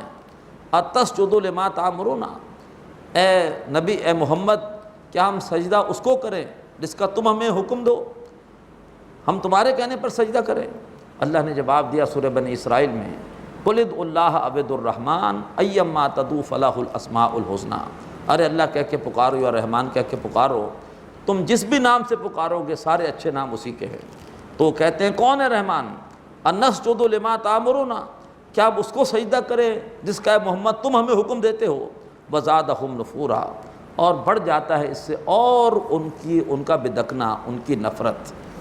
اقول قولی ھذا واستغفر اللہ لی ولکم ولسائر المسلمین والمسلمات۔ هذا القرآن يوحدنا لطريق الخير يوجهنا، هذا بلاغ للناس، یہ قرآن لوگوں کے لیے اللہ کا پیغام۔ هذا القرآن يوحدنا لطريق الخير يوجهنا، الله تعالى أنزله نحمدہ ونصلی علی رسولہ الکریم اما بعد فاعوذ باللہ من الشیطان الرجیم بسم اللہ الرحمن الرحیم تبارک الذی جعل فی السماء بروجا، بابرکت ہے وہ ذات کہ جس نے آسمان میں بنائے ہیں برج، برج سے مراد ستارے، وجعل فیہا سراجا وقمرا منیرا، اور جس نے بنایا آسمان میں ایک چراغ سورج جو خود سے جل رہا ہے، وقمرا منیرا، اور بنایا ایک چاند روشن جو خود سے نہیں جلتا بلکہ وہ سورج کی روشنی سے ضیاء پا کر منور ہوتا ہے، وَهُوَ الَّذِي جَعَلَ اللَّيْلَ وَالنَّهَارَ خِلْفًا، اور وہی ہے کہ جس نے بنایا رات اور دن کو ایک دوسرے کے پیچھے آنے والا، لمن اراد ان یذکر، اب جو بھی ان آیات آفاقی پر غور و فکر کرے گا اسے دو فائدے حاصل ہوں گے، غور کرے ستاروں پر، سورج پر، چاند پر اور رات اور دن کے اس بدلنے کے نظام پر، اسے دو فائدے حاصل ہوں گے۔ نمبر ایک، لمن اراد ان یذکر، جو چاہے یاد دہانی حاصل کرنا اسے یاد دہانی ملے گی کہ یہ کائنات خود نہیں بنی، کسی نے بنائی ہے، یہ کائنات خود نہیں چل رہی، کوئی ہے جو چلانے والا ہے، تو اللہ کی معرفت اسے حاصل ہوگی ان مظاہر قدرت پر غور و فکر کر کے۔ نمبر ایک، او ارادہ شکورا، یا جو شکر کرنا چاہے۔ دوسرا، اسے یہ احساس ہوگا کہ جو کچھ بنایا گیا ہے میرے لیے بنایا گیا ہے، یہ پوری کائنات اللہ نے میری خدمت کے لیے بنائی ہے، سورج میری خدمت کر رہا ہے، چاند ہمارے خدمت کے لیے ہے۔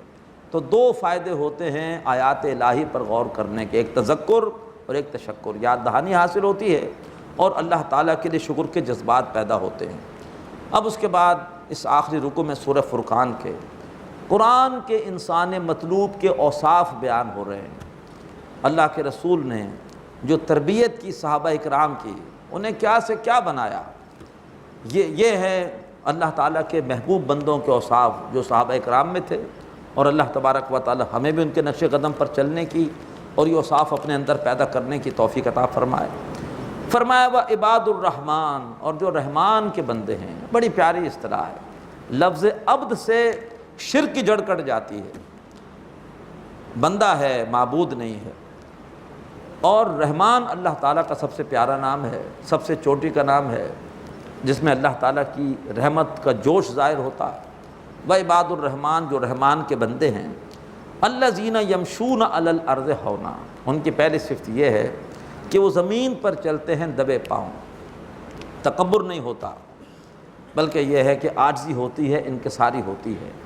رتبہ جسے دنیا میں خدا دیتا ہے وہ دل میں فروتنی کو جا دیتا ہے، کرتے ہیں تہی مقصد ثنا آپ اپنی، جو ظرف کے خالی ہے صدا دیتا ہے۔ تو کہہ رہا تھا موج دریا سے سمندر کا سکوت، جس میں جتنا ظرف ہے اتنا ہی وہ خاموش ہے، جس ڈالی پر پھل آ جائے وہ ڈالی جھکتی ہے۔ عباد الرحمن کی پہلی صفت یہ ہے کہ ان میں تکبر نہیں ہوتا، تکبر کا اظہار ہوتا ہے انسان کی چال سے۔ فرمایا کہ رحمان کے بندے زمین پر چلتے ہیں آہستگی کے ساتھ، دبے پاؤں۔ نمبر دو، وَإِذَا خَاطَبَهُمُ الْجَاهِلُونَ قَالُوا سَلَامًا، اور جب ان سے جاہل الجھتے ہیں تو کہتے ہیں سلام۔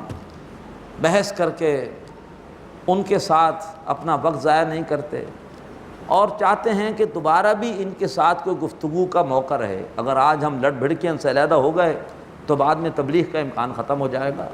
تو جب دیکھتے ہیں کہ کچھ جاہل ان سے بحث کر رہے ہیں تو سلام کہہ کر کے، اچھا بھائی انشاءاللہ اس وقت میں اپنی بات آپ کو نہیں سمجھا پا رہا، ضرور آپ میری بات پہ غور کیجئے گا، میں آپ کی دلیل پہ غور کرتا ہوں، انشاءاللہ پھر ملیں گے، السلام علیکم۔ تو لہٰذا یہ خوبصورت اور میچور شخص کا انداز ہے، پختہ شخص کا انداز ہے کہ وہ جب ان سے جاہل الجھتے ہیں تو وہ کہتے ہیں اچھا سلام، اور خوبصورتی سے علیحدگی اختیار کر لیتے ہیں تاکہ بعد میں بھی ملاقات اور گفتگو کا کوئی نہ کوئی امکان رہے۔ والذین یبیتون لربہم سجدا وقیاما، عباد الرحمن کی تیسری صفت، وہ اپنی راتیں اپنے رب کے لیے گزارتے ہیں، لمبے لمبے سجدے کرتے ہیں، لمبے لمبے قیام کرتے ہیں۔ اللہ ہمیں بھی اس کی توفیق عطا فرمائے۔ کچھ ہاتھ نہیں آتا بے آہ سحرگاہی، اللہ تعالی ہمیں بھی تہجد کی نماز کی توفیق عطا فرمائے۔ نمبر 4، ان کی دعا کیا ہوتی ہے؟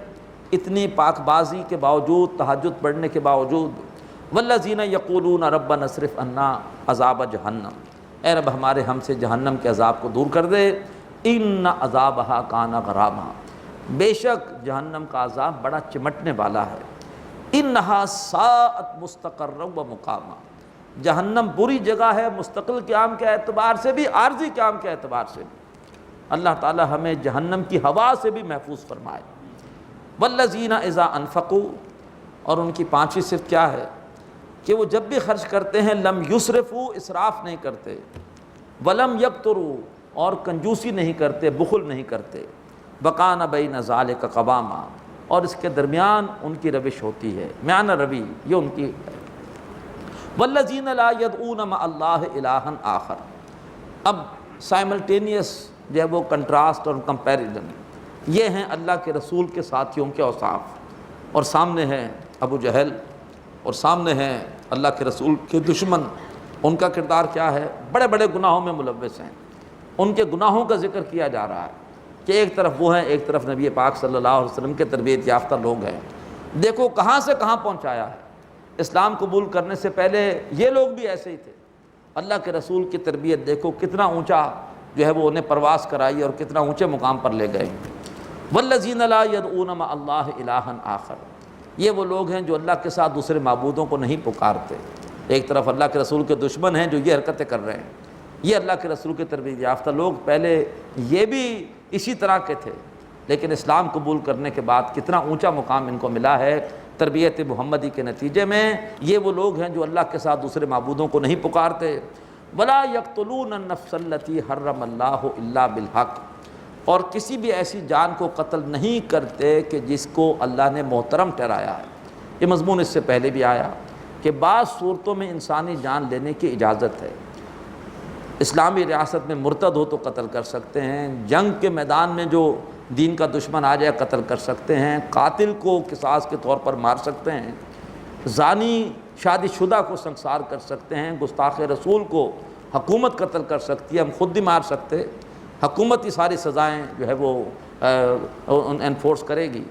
اور اسی طریقے پر جو لوٹ مار کرنے والے ہیں، دہشت گرد ہیں اور لوگوں کی املاک کو نقصان پہنچانے والے ہیں، ان کو بھی مارا جا سکتا ہے۔ سورہ مائدہ آیت 33 میں اس کا مضمون آیا۔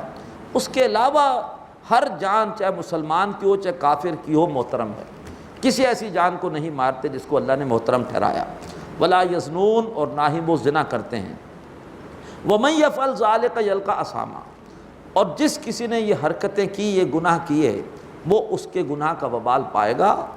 یضاعف لہ العذاب یوم القیامہ، قیامت کے دن اس کے لیے عذاب کو بڑھا دیا جائے گا۔ کیا مطلب؟ اس سے پہلے بھی کوئی عذاب ہو رہا ہے، اور وہ ہے عذاب قبر۔ یہ ہے قرآن مجید میں عذاب قبر کا ذکر۔ قیامت کے دن اس کے لیے عذاب کو بڑھایا جائے گا، وَيَخْلُدْ فِيهِ مُهَانًا، اور وہ اس عذاب میں ہمیشہ ہمیش رہے گا ذلیل ہو کر۔ إِلَّا مَن تَابَ، سوائے اس کے جو توبہ کر لے، وَآمَنَ، اپنے ایمان کی پھر سے تجدید کرے۔ گناہ ہوتا ہی اس وقت ہے جب کہ انسان کا ایمان رخصت ہو جاتا ہے، تو پھر سے اپنے ایمان کو تازہ کرے۔ وَعَمِلَ عَمَلًا صَالِحًا، اور عمل کرے اس کے بعد اچھا۔ توبہ اسی کی قبول ہوئی کہ توبہ کے بعد اگر اس کا عمل بدل گیا۔ توبہ سے پہلے بھی غلط کام ہے، توبہ کے بعد بھی غلط کام ہے، یہ توبہ نہیں ہے، یہ نمائشی قسم کی توبہ ہے۔ حقیقی توبہ وہ ہے جو انسان کا کردار بدل دے۔ فرمایا اس کے بعد اس نے اچھا عمل کیا۔ فَأُولَٰئِكَ يُبَدِّلُ اللَّهُ سَيِّئَاتِهِمْ حَسَنَاتٍ، یہ وہ لوگ ہیں کہ اللہ ان کی برائیوں کو بدل دے گا اچھائیوں سے۔ برائیاں مٹا کر اچھائیاں لکھتی جائیں گی، بشرطے کہ توبہ ایسے کرو کہ نمبر 1 سچی ندامت ہو، نمبر 2 اللہ سے وعدہ ہو کہ اب یہ غلط کام نہیں کروں گا، نمبر 3 گناہ کو بالفعل چھوڑ دو، اور جس کا حق مارا اس کو حق لوٹاؤ، اور یا پھر جا کے اس سے معاف کراؤ۔ جس نے ان شرائط کے ساتھ توبہ کی، اللہ اس کی برائیوں کی جگہ نامہ اعمال میں اچھائیاں لکھ دے گا۔ وَقَانَ اللَّهُ غَفُورًا رَحِيمًا، اللہ بہت بخشنے والا رحم کرنے والا ہے۔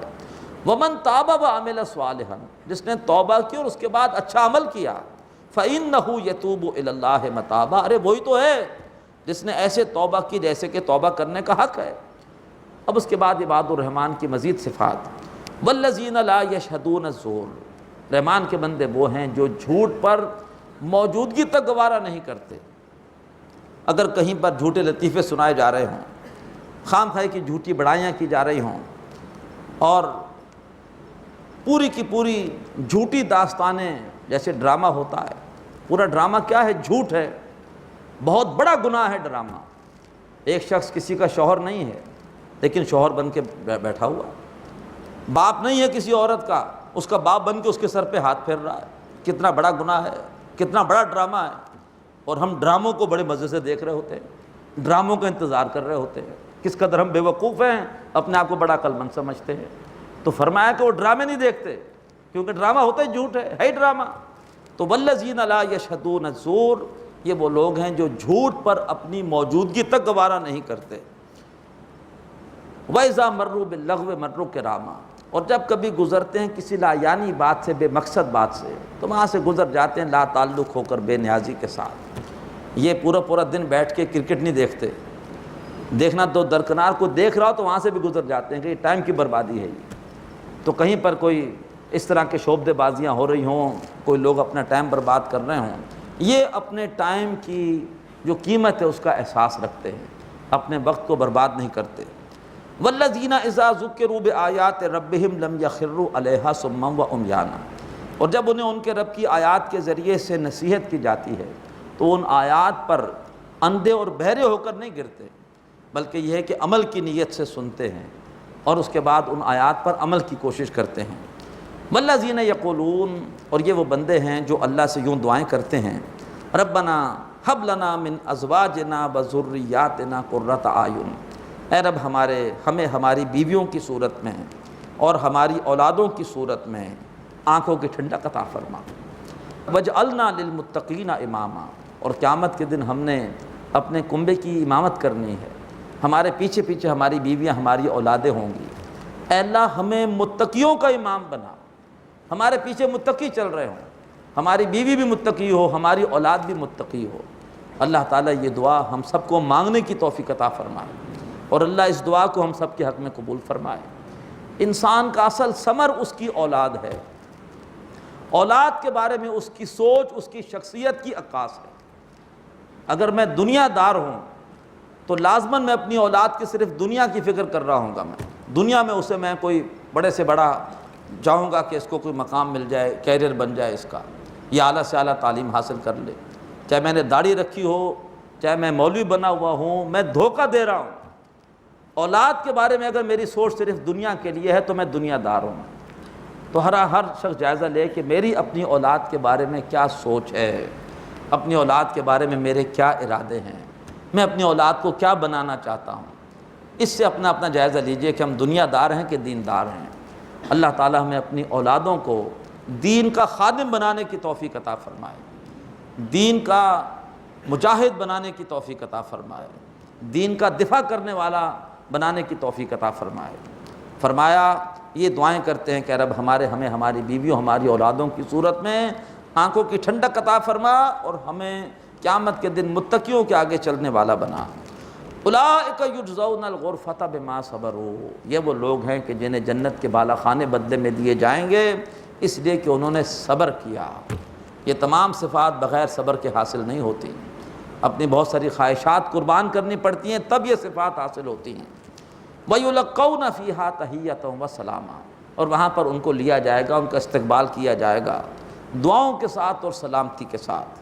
فرشتے استقبال کریں گے، دعائیں دیں گے، سلامتی کا پیغام دیں گے۔ خالدین فیہا، اور وہ اسی سلامتی میں، انہی نعمتوں میں ہمیشہ ہمیش رہیں گے، ان بالا خانوں میں ہمیشہ ہمیش رہیں گے۔ حسنت مستقرا و مقاما، وہ جنت بہت عمدہ جگہ ہے، مستقل قیام کے اعتبار سے بھی، عارضی قیام کے اعتبار سے بھی۔ ابھی جنت میں عارضی قیام ہے کس کا؟ شہداء کا قیام ہے، انبیاء اکرام کا قیام ہے، ابھی عارضی قیام ہے۔ قیامت کے دن شہداء کو بھی، انبیاء کو بھی میدان حشر میں لایا جائے گا، اور پھر وہاں پر آخری فیصلہ کر کے پھر ہمیشہ کے لیے جنت میں بھیج دیا جائے گا۔ تو جنت بڑی پیاری جگہ ہے، مستقل قیام کے اعتبار سے بھی، عارضی قیام کے اعتبار سے بھی۔ اے اللہ ہمیں شہادت کی موت عطا فرما، انشاءاللہ ہم بھی جنت دیکھ لیں گے عارضی طور پر۔ قل، اے نبی ان سے کہیے، ما یابو بکم ربی لولا دعاؤکم، میرے رب کو تمہاری کوئی پرواہ نہیں ہے۔ تم جو اعتراض کر رہے ہو قرآن پر اور نبی پر، میرے رب کو تمہاری کوئی پرواہ نہیں ہے۔ لولا دعاؤکم، اگر نہ ہوتا تم کو دعوت دینا، اگر نہ ہوتا تم پر حجت پوری کرنا، فقط کذبتم، اے مکے والو تم اعتراضات کر کر کے حق کو جھٹلا چکے ہو، فسوف یکون لزاما، پس اب عنقریب مدبر ہوگی، اب عنقریب تمہیں سزا ملے گی تمہارے ان اعتراضات کی اور تمہاری ان گستاخیوں کی۔ بسم اللہ الرحمن الرحیم۔ سورۃ الشعراء مکی سورت، طویل ترین سورت تعداد آیات کے اعتبار سے، حجم کے اعتبار سے سورہ اعراف اور تعداد آیات کے اعتبار سے سورۃ الشعراء۔ طا سین میم حروف مقطعات، ان کا اصل ترجمہ اللہ ہی بہتر جانتے ہیں۔ تلک آیات الکتاب المبین، یہ ایک واضح کتاب کی آیات ہیں۔ لعلک باخع نفسک الا یکونوا مؤمنین، شاید کہ نبی آپ اپنی جان کو ہلاک کر لیں گے، یہ سوچ کر کے یہ ایمان نہیں لا رہے، تو شاید کہ نبی آپ اپنے آپ کو ہلاک کر لیں گے، اللہ یکونوا مؤمنین، اگر یہ لوگ مومن نہ ہوئے، ایمان نہ لائے۔ کیوں آپ اتنی ان کی فکر کرتے ہیں؟ کیوں آپ اپنے آپ کو ہلکان کرتے ہیں؟ چھوڑیے، بس آپ کا کام ہے پہنچانا، آپ پہنچا رہے ہیں، آپ اپنا کام کر رہے ہیں، ان کے بارے میں زیادہ سوچ کے اپنے آپ کو مشقت میں نہ ڈالیے۔ ان نشاء ننزل علیہم من السماء آیۃ، اگر ہم چاہیں تو ان پر آسمان سے ایسی نشانی نازل کر دیں، فظلت اعناقہم لہا خاضعین، کہ ان کی گردنیں اس کے سامنے بالکل جھک جائیں، یہ مجبور ہو جائیں ایمان لانے کے لیے۔ اگر زبردستی لوگوں کو نشانیاں دکھا کر مسلمان کرنا تھا تو کیا اللہ کے لیے مشکل ہے؟ ہم چاہیں ایسا معجزہ اتاریں کہ ان کی گردنیں اس کے سامنے جھک جائیں۔ وما یاتیہم من ذکر من الرحمن محدثن، اور ان کے پاس رحمان کی طرف سے کوئی بھی نصیحت نہیں آتی کسی نئے پیرائے میں، الا کانوا عنہ معرضین، مگر یہ بدبخت اس سے اعراض کرتے ہیں۔ فقط کذبوا، یہ جھٹلا چکے حق کو، فسیاتیہم انباء ما کانوا بہ یستہزئون، اب ان پر وہ خبریں، وہ حالات آنے والے ہیں کہ جن کا یہ مذاق اڑایا کرتے تھے۔ اولم یروا الی الارض، کیا وہ دیکھتے نہیں زمین کی طرف؟ کم انبتنا فیہا من کل زوج کریم، کہ ہم نے اس زمین میں کیسے کیسی رونق کی چیزیں اگائی ہیں۔ ان فی ذلک لآیہ، بے شک اس میں ایک نشانی ہے، زمین سے جو کچھ اگ رہا ہے اس میں ایک نشانی ہے۔ وما کان اکثرہم مؤمنین، مگر پھر بھی ان میں سے اکثر ماننے والے نہیں ہیں۔ وَإِنَّ رَبَّكَ لَهُوَ الْعَزِيزُ الرَّحِيمُ، اور بے شک ہے نبی آپ کا رب زبردست ہے، فوری پکڑ کر سکتا ہے، فوراً انہیں سزا دے سکتا ہے، لیکن الرحیم، وہ رحیم ہے، وہ رحم کرتا ہے، مہلت دیتا ہے۔ یہ دو آیتیں قرآن اس صورت میں 8 مرتبہ دہرائی گئی ہیں۔ ان فی ذلک لآیہ، ایک واقعہ یا کوئی نشانی بیان کرنے کے بعد فرمایا یہاں نشانی ہے، باقی اس کے بعد قوموں کے حالات اور واقعات ہیں، اس میں ہے نشانی۔ اگر کسی نے کوئی نشانی دیکھنی ہے تو اس پورے واقعے میں نشانی ہے، یا یہ زمین کی نباتات میں نشانی ہے، مگر پھر بھی ان میں سے اکثر ماننے والے نہیں ہیں۔ اے نبی آپ کا رب زبردست ہے، انہیں سزا دے سکتا ہے، لیکن الرحیم، وہ رحم فرمانے والا ہے۔ اب اس کے بعد انہی 6 قوموں کا ذکر جن کا ذکر آیا تھا سورہ اعراف میں، سورہ ہود میں، اب یہاں پر بھی آ رہا ہے، ذرا ترتیب مختلف ہے۔ موسیٰ علیہ السلام کا ذکر ترتیب زمانی کے اعتبار سے سب سے آخر میں آتا ہے، یہاں سب سے پہلے آ رہا ہے۔ وَإِذْ نَادَىٰ رَبُّكَ مُوسَىٰ، اور یاد کیجئے جب کہ اے نبی آپ کے رب نے پکارا تھا موسیٰ کو، أَنِ ائْتِ الْقَوْمَ الظَّالِمِينَ، کہ اے موسیٰ جاؤ ظالم قوم کی طرف۔ کون سی قوم؟ قوم فرعون، یعنی قوم فرعون کی طرف۔ الا یتقون، کہ وہ اللہ سے کیوں نہیں ڈرتے۔ قال رب انی اخاف ان یکذبون، موسیٰ علیہ السلام نے کہا کہ میرے رب میں ڈرتا ہوں کہ وہ مجھے جھٹلا دیں گے۔ ویضیق صدری، اور میرا سینہ رکتا ہے۔ ولا ینطلق لسانی، میری زبان نہیں چل رہی۔ فارسل الی ہارون، تو بجائے میرے آپ ہارون کو رسول بنا دیجیے۔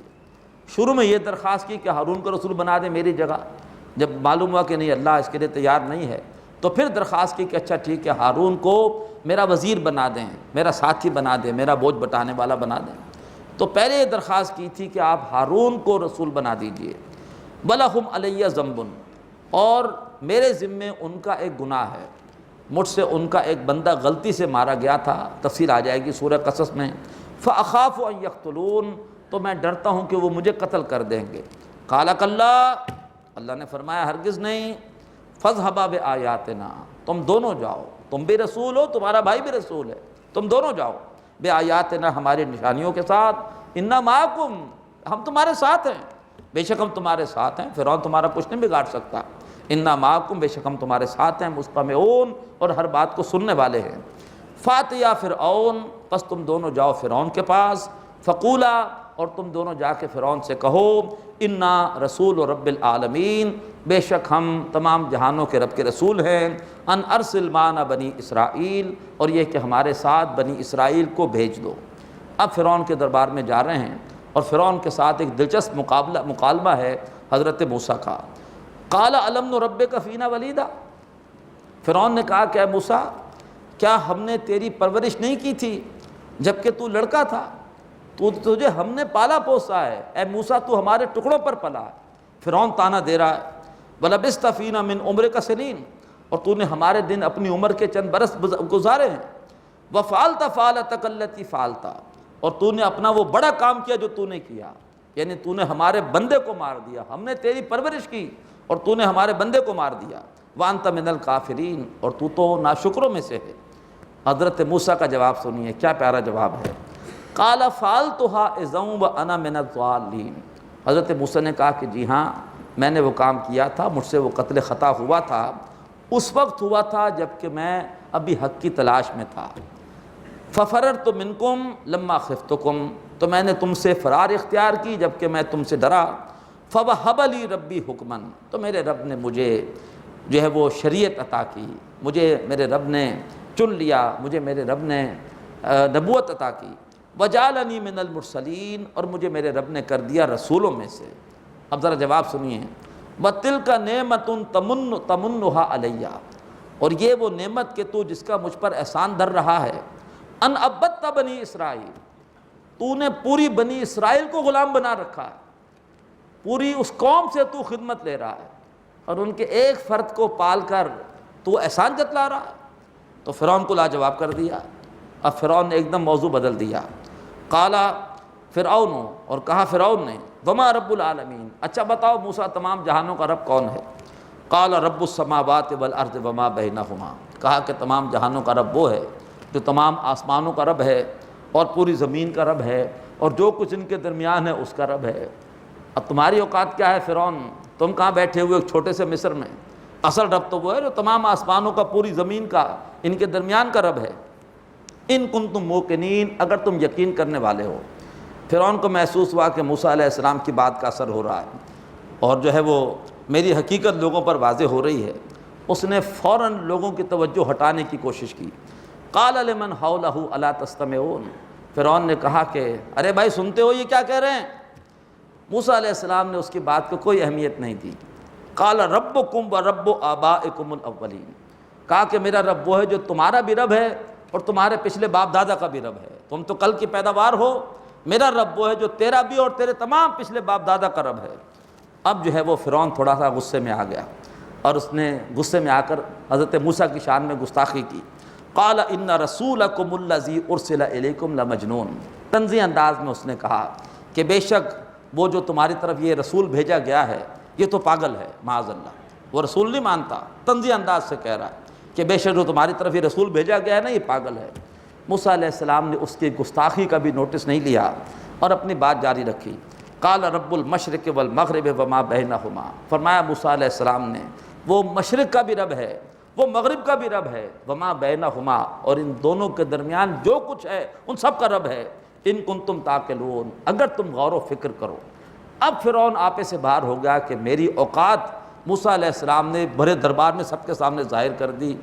غصے میں آ کر کہتا ہے قال لئن اتخذت الہا غیری، اے موسیٰ اگر تو نے میرے سوا کسی اور کو معبود بنایا، لأجعلنک من المسجونین، تو میں تجھے کر دوں گا قید ہونے والوں میں سے، میں تجھے جیل میں بند کر دوں گا۔ موسیٰ علیہ السلام نے بھی ترکی بترکی جواب دیا۔ قال اولو جئتک بشیء مبین، کہا موسیٰ علیہ السلام نے اور اگر میں تیرے پاس جاؤں واضح نشانی تو کیا پھر بھی تو مجھے قید کر سکے گا؟ قال فات بہ ان کنت من الصادقین، فرعون نے کہا لیا نشانی اگر تو سچوں میں سے ہے۔ فالقى عصاہ، تو موسیٰ علیہ السلام نے اپنا عصا ڈالا۔ فاذا ہی ثعبان مبین، اور وہ ایک دم ہو گیا واضح اژدہا، اور فرعون کی سٹی پھر گم ہو گئی، ظاہری بات ہے، کہاں وہ قید کرنے والا تھا ان کو، کہاں اژدہا دیکھ کے ڈر گیا۔ ونزع یدہ، اور حضرت موسیٰ علیہ السلام نے اپنا ہاتھ اپنے گریبان میں ڈال کر نکالا، فَإِذَا هِيَ بَيْضَاءُ لِلنَّاظِرِينَ، اور وہ تمام دیکھنے والوں کے لیے چمک رہا تھا۔ فرعون یہ معجزے دیکھ کر ڈر گیا، اور جو اس کا منصوبہ تھا کہ موسیٰ علیہ السلام کو قید کرے، وہ اس کا منصوبہ دھرے کا دھرا رہ گیا۔ اقول قولی ھذا واستغفر اللہ لی ولکم ولسائر المسلمین والمسلمات۔ هذا القرآن يوحدنا لطريق الخير يوجهنا هذا بلاغ للناس،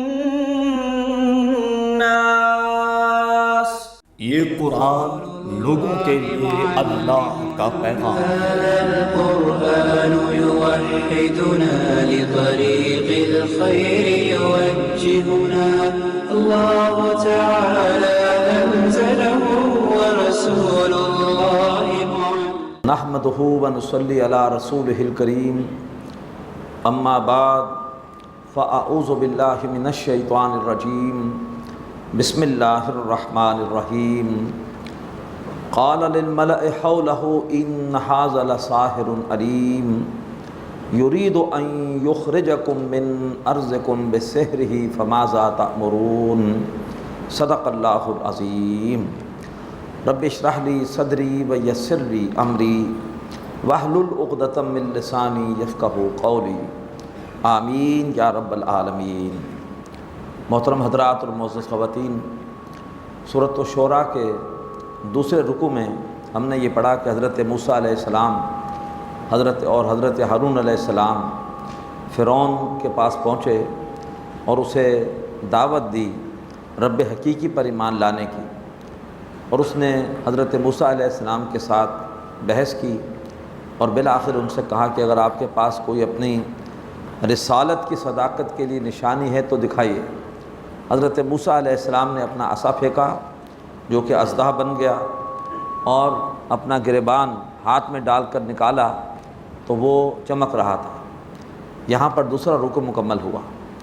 اب تیسرے رکوع میں یہ مضمون آ رہا ہے کہ فرعون اور اس کے سرداروں نے یہ بہتان لگایا کہ جو کچھ موسیٰ علیہ السلام نے دکھایا ہے یہ معجزے نہیں ہیں، یہ معاذ اللہ کو جادو کا کرشمہ ہے، اور پھر انہوں نے اسی حوالے سے ان معجزات کا مقابلہ کرنے کے حوالے سے ایک منصوبہ بندی کی۔ قال للملأ حولہ، کہا فرعون نے ان سرداروں سے جو اس کے گرد موجود تھے، ان ھذا لساحر علیم، بے شک یہ موسیٰ یقیناً بہت بڑا جاننے والا ماہر جادوگر ہے۔ یہ جو یہاں سے چلا گیا تھا کچھ عرصے موجود نہیں تھا مصر میں، لگتا یہ ہے کہ یہ موسیٰ کہیں سے جادو کا فن بڑی بلندی کے ساتھ سیکھ کر آئے ہیں۔ یرید ان یخرجکم من ارضکم بسحرہ، اور یہ موسیٰ چاہتے یہ ہیں کہ اپنے جادو کے بل پر تمہیں تمہاری سرزمین سے نکال کر خود یہاں پر حکومت اپنی قائم کر لیں، قبضہ کر لیں۔ فماذا تأمرون، تو فرعون پوچھتا ہے اپنے سرداروں سے کہ بتاؤ تمہارا کیا اس حوالے سے مشورہ ہے، کیا کیا جائے۔ قالوا ارجہ، تو فرعون کے سرداروں نے اس کو مشورہ دیا، ارجہ و اخاہ، کہ ذرا تھوڑی سی ڈھیل دو اس کو بھی اور اس کے بھائی کو بھی، کوئی فوری اقدام مت کرو۔ وہ ڈر رہے تھے جو اژدہا تھا اس کی شکل سے کہ کہیں موسیٰ علیہ السلام کا اژدہا ہمیں ہڑپ نہ کر لے۔ انہوں نے کہا ذرا تھوڑی سی مہلت دو، ڈھیل دو، موسیٰ کو بھی اس کے بھائی کو بھی۔ وابعث فی المدائن حاشرین، اور تمام شہروں میں اے فرعون تم بھیجو جمع کرنے والوں کو، یاتوک بکل سحار علیم، اور وہ تمہارے پاس لے کر آئیں تمام شہروں سے بہت ہی ماہر قسم کے جادوگر۔ فجمع السحرۃ لمیقات یوم معلوم، تو جمع ہو گئے جادوگر ایک معلوم دن کے وعدے کے وقت پر۔ وقیل للناس هل انتم مجتمعون، اور لوگوں سے بھی کہا گیا کہ کیا تم بھی جمع ہوتے ہو کہ نہیں، یعنی ایک آرڈر جاری کیا گیا کہ تمام کے تمام لوگ بھی جمع ہو جائیں۔ اب ایک کھلے میدان میں مقابلہ ہوا، اور فرعون نے اپنے قوم کے سامنے یہ اعلان کیا کہ لعلنا نتبع السحرۃ ان کانوا هم الغالبین، کہ ہم پیروی کریں گے جادوگروں کے راستے کی اگر وہ غالب آ گئے۔ اس سے مراد یہ بھی ہو سکتا ہے کہ یہ موسیٰ اور ہارون جادوگر ہیں۔ اگر موسیٰ اور ہارون واقعی غالب آ گئے، ہم سمجھیں گے کہ یہ جیت گئے ہیں تو ہم ان کے راستے کی پیروی کریں گے، اور یا ایسے یہ مراد بھی ہے کہ یہ جادوگر اگر ہمارے جیت گئے تو ہم ان جادوگروں کو اپنا ایک اہمیت دیں گے اور ہم ان کی قدر کریں گے، ان کی پیروی کریں گے۔ فلما جاء السحرۃ، تو جب وہ جادوگر آئے، قالوا لفرعون، انہوں نے آتے ہی فرعون سے یہ کہا، اِنَّ لَنَا لَأَجْرًا إِن كُنَّا نَحْنُ الْغَالِبِينَ، کیا ہمارے لیے اجر ہوگا، ہمیں کوئی معاوضہ ملے گا اگر ہم غالب آ گئے؟ اس لیے کہ جادوگروں کا تو مقصد ہی کیا ہوتا ہے، شعبدے سیکھ کر، شعبدے دکھا کر پیسے بٹورنا۔ اگر خدا نخواستہ موسیٰ علیہ السلام بھی جادوگر ہوتے تو وہ بھی یہی چاہتے کہ کوئی ایسا کام کیا جائے جس سے کوئی ناراض نہ ہو اور مجھے اس کے ذریعے سے کوئی فائدہ حاصل ہو جائے۔ لیکن موسیٰ علیہ السلام معاذ اللہ جادوگر نہیں تھے، نہ ان کا مقصد کو دنیا حاصل کرنا تھا۔ تو یہ فرق ظاہر ہو گیا کہ کیا فرق ہے حضرت موسیٰ علیہ السلام میں، پیغمبر میں، اور جادوگروں میں۔ جادوگروں نے آتے ہی پہلی بات یہ کہ فرعون سے کہ ہمیں کچھ ملے گا کہ نہیں ملے گا اگر ہم غالب آ گئے؟ قال نعم، فرعون نے کہا جی ہاں، بَإِنَّكُمْ إِذًا لَّمِنَ الْمُقَرَّبِينَ، اور اس صورت میں تم ہو جاؤ گے مقربین میں سے، تمہیں میری قربت حاصل ہوگی، تمہیں میرے دربار میں خاص مقام حاصل ہو جائے گا۔ اب اس کے بعد منظر بدلتا ہے، میدان میں ایک طرف جادوگر ہیں، ایک طرف حضرت موسیٰ علیہ السلام، حضرت ہارون ہیں، اور چاروں طرف قوم جمع ہے، مجمع جمع ہے، اور فرعون وہ بھی مجمع کے اندر بیٹھا ہوا ہے تاکہ مقابلے کا نتیجہ دیکھے۔ قال لهم موسیٰ، حضرت موسیٰ علیہ السلام نے جادوگروں سے کہا، القوا ما انتم ملقون، ڈالو جو کچھ کہ تم نے ڈالنا ہے۔ فالقوا حبالهم وعصیهم، تو انہوں نے ڈالا اپنی رسیوں کو اور اپنی لاٹھیوں کو۔ وقالوا بعزت فرعون، اور انہوں نے کہا فرعون کی جے کے ساتھ، فرعون کے اقبال کے ساتھ، یعنی فرعون کا نعرہ لگایا کہ فرعون کی جے ہو، اِنَّ لَنَحْنُ الْغَالِبُونَ، بے شک ہم ہی غالب آئیں گے۔ جیسے ہی انہوں نے اپنی لاٹھیاں اور رسیاں پھینکی، سورہ اعراف اور سورہ طٰہٰ میں ہم یہ پڑھ چکے ہیں کہ وہ لاٹھیاں اور رسیاں وہ بظاہر ایسے محسوس ہوا جیسے کہ سانپ ہیں، اور وہ رینگتے ہوئے بڑھ رہے ہیں موسیٰ علیہ السلام کی طرف۔ فَأَلْقَىٰ مُوسَىٰ عَصَاهُ، تو پھر موسیٰ علیہ السلام نے اپنا عصا ڈال دیا، وہ عصا اژدہا بن گیا، حقیقی اژدہا بن گیا۔ جادوگروں کی لاٹھیاں رسیاں تو صرف نمائشی طور پر لوگوں کو نظر آ رہا تھا کہ سانپ ہے، وہ حقیقی سانپ تو نہیں تھے، ان کا عصا حقیقی اژدہا بن گیا۔ فَإِذَا هِيَ تَلْقَفُ مَا يَأْفِكُونَ، اور پھر وہ چٹ کرنے لگا اس جھوٹ کو جو انہوں نے گڑا تھا۔ اس اژدہے نے ان کی ساری لاٹھیاں اور رسیاں چٹ کر لیں۔ جادوگر یہ دیکھ کر سمجھ گئے کہ جو کچھ موسیٰ علیہ السلام نے دکھایا ہے یہ جادو ہو ہی نہیں سکتا، جادو کے بل پر ایسا کرنا ممکن ہی نہیں ہے۔ وہ جادو کی جو بھی فن کی انتہا تھی اس سے واقف تھے۔ فَأُلْقِيَ السَّحَرَةُ سَاجِدِينَ، تو جو جادوگر تھے وہ گرا دیے گئے سجدے میں، گر نہیں گئے، گرا دیے گئے، یعنی ان کے پاس اب اور کوئی چوائس ہی نہیں تھے، ان کے سامنے حق آ گیا اور وہ بے اختیار وہ سجدے میں گر گئے۔ قالوا آمنا برب العالمین، اور انہوں نے کہا کہ ہم ایمان لے آئے تمام جہانوں کے رب پر، رب موسیٰ و ہارون، یعنی موسیٰ اور ہارون کے رب پر۔ فرعون کو بہت غصہ آیا۔ قال آمنتم لہ قبل ان آذن لکم، فرعون نے کہا کہ تم نے موسیٰ علیہ السلام کی بات مان لی اس سے پہلے کہ ماں بدولت نے تمہیں اس کی اجازت دی۔ انہ لکبیرکم الذی علمکم السحر، میں سمجھ گیا، فرعون بہت شاطر تھا، سمجھ گیا، اس نے کہا میں سمجھ گیا۔ انہ لکبیرکم الذی علمکم السحر، بے شک یہ جو موسیٰ ہے یہ تمہارا بڑا ہے، یہ تمہارا استاد ہے، یہ تمہارا گرو ہے جس نے کہ تم سب کو جادو سکھایا ہے، اور تم نے یہاں پر آ کر ایک نورہ کشتی کی ہے، ایک نمائشی مقابلہ کیا ہے۔ فَلَسَوْفَ تَعْلَمُونَ، تو تم عنقریب جان لوگے۔ لَأُقَطِّعَنَّ أَيْدِيَكُمْ وَأَرْجُلَكُمْ مِنْ خِلَافٍ، میں ضرور کاٹوں گا تمہارے ہاتھ اور تمہارے پاؤں مخالف سمتوں سے۔ یہ بڑی اذیتناک سزا ہے کہ اگر کسی کا سیدھا ہاتھ کاٹ دیا جائے اور بائیں پاؤں کاٹ دیا جائے، اب وہ شخص بیچارہ جو ہے وہ توازن میں نہیں رہ سکتا، وہ گرتا ہی رہتا ہے۔ وہ اللہ تبارک و تعالیٰ ایسی تکلیف سے ہر ایک کو محفوظ فرمائے۔ اس نے کہا کہ میں مخالف سمتوں سے تمہارے ہاتھ اور پاؤں کاٹوں گا۔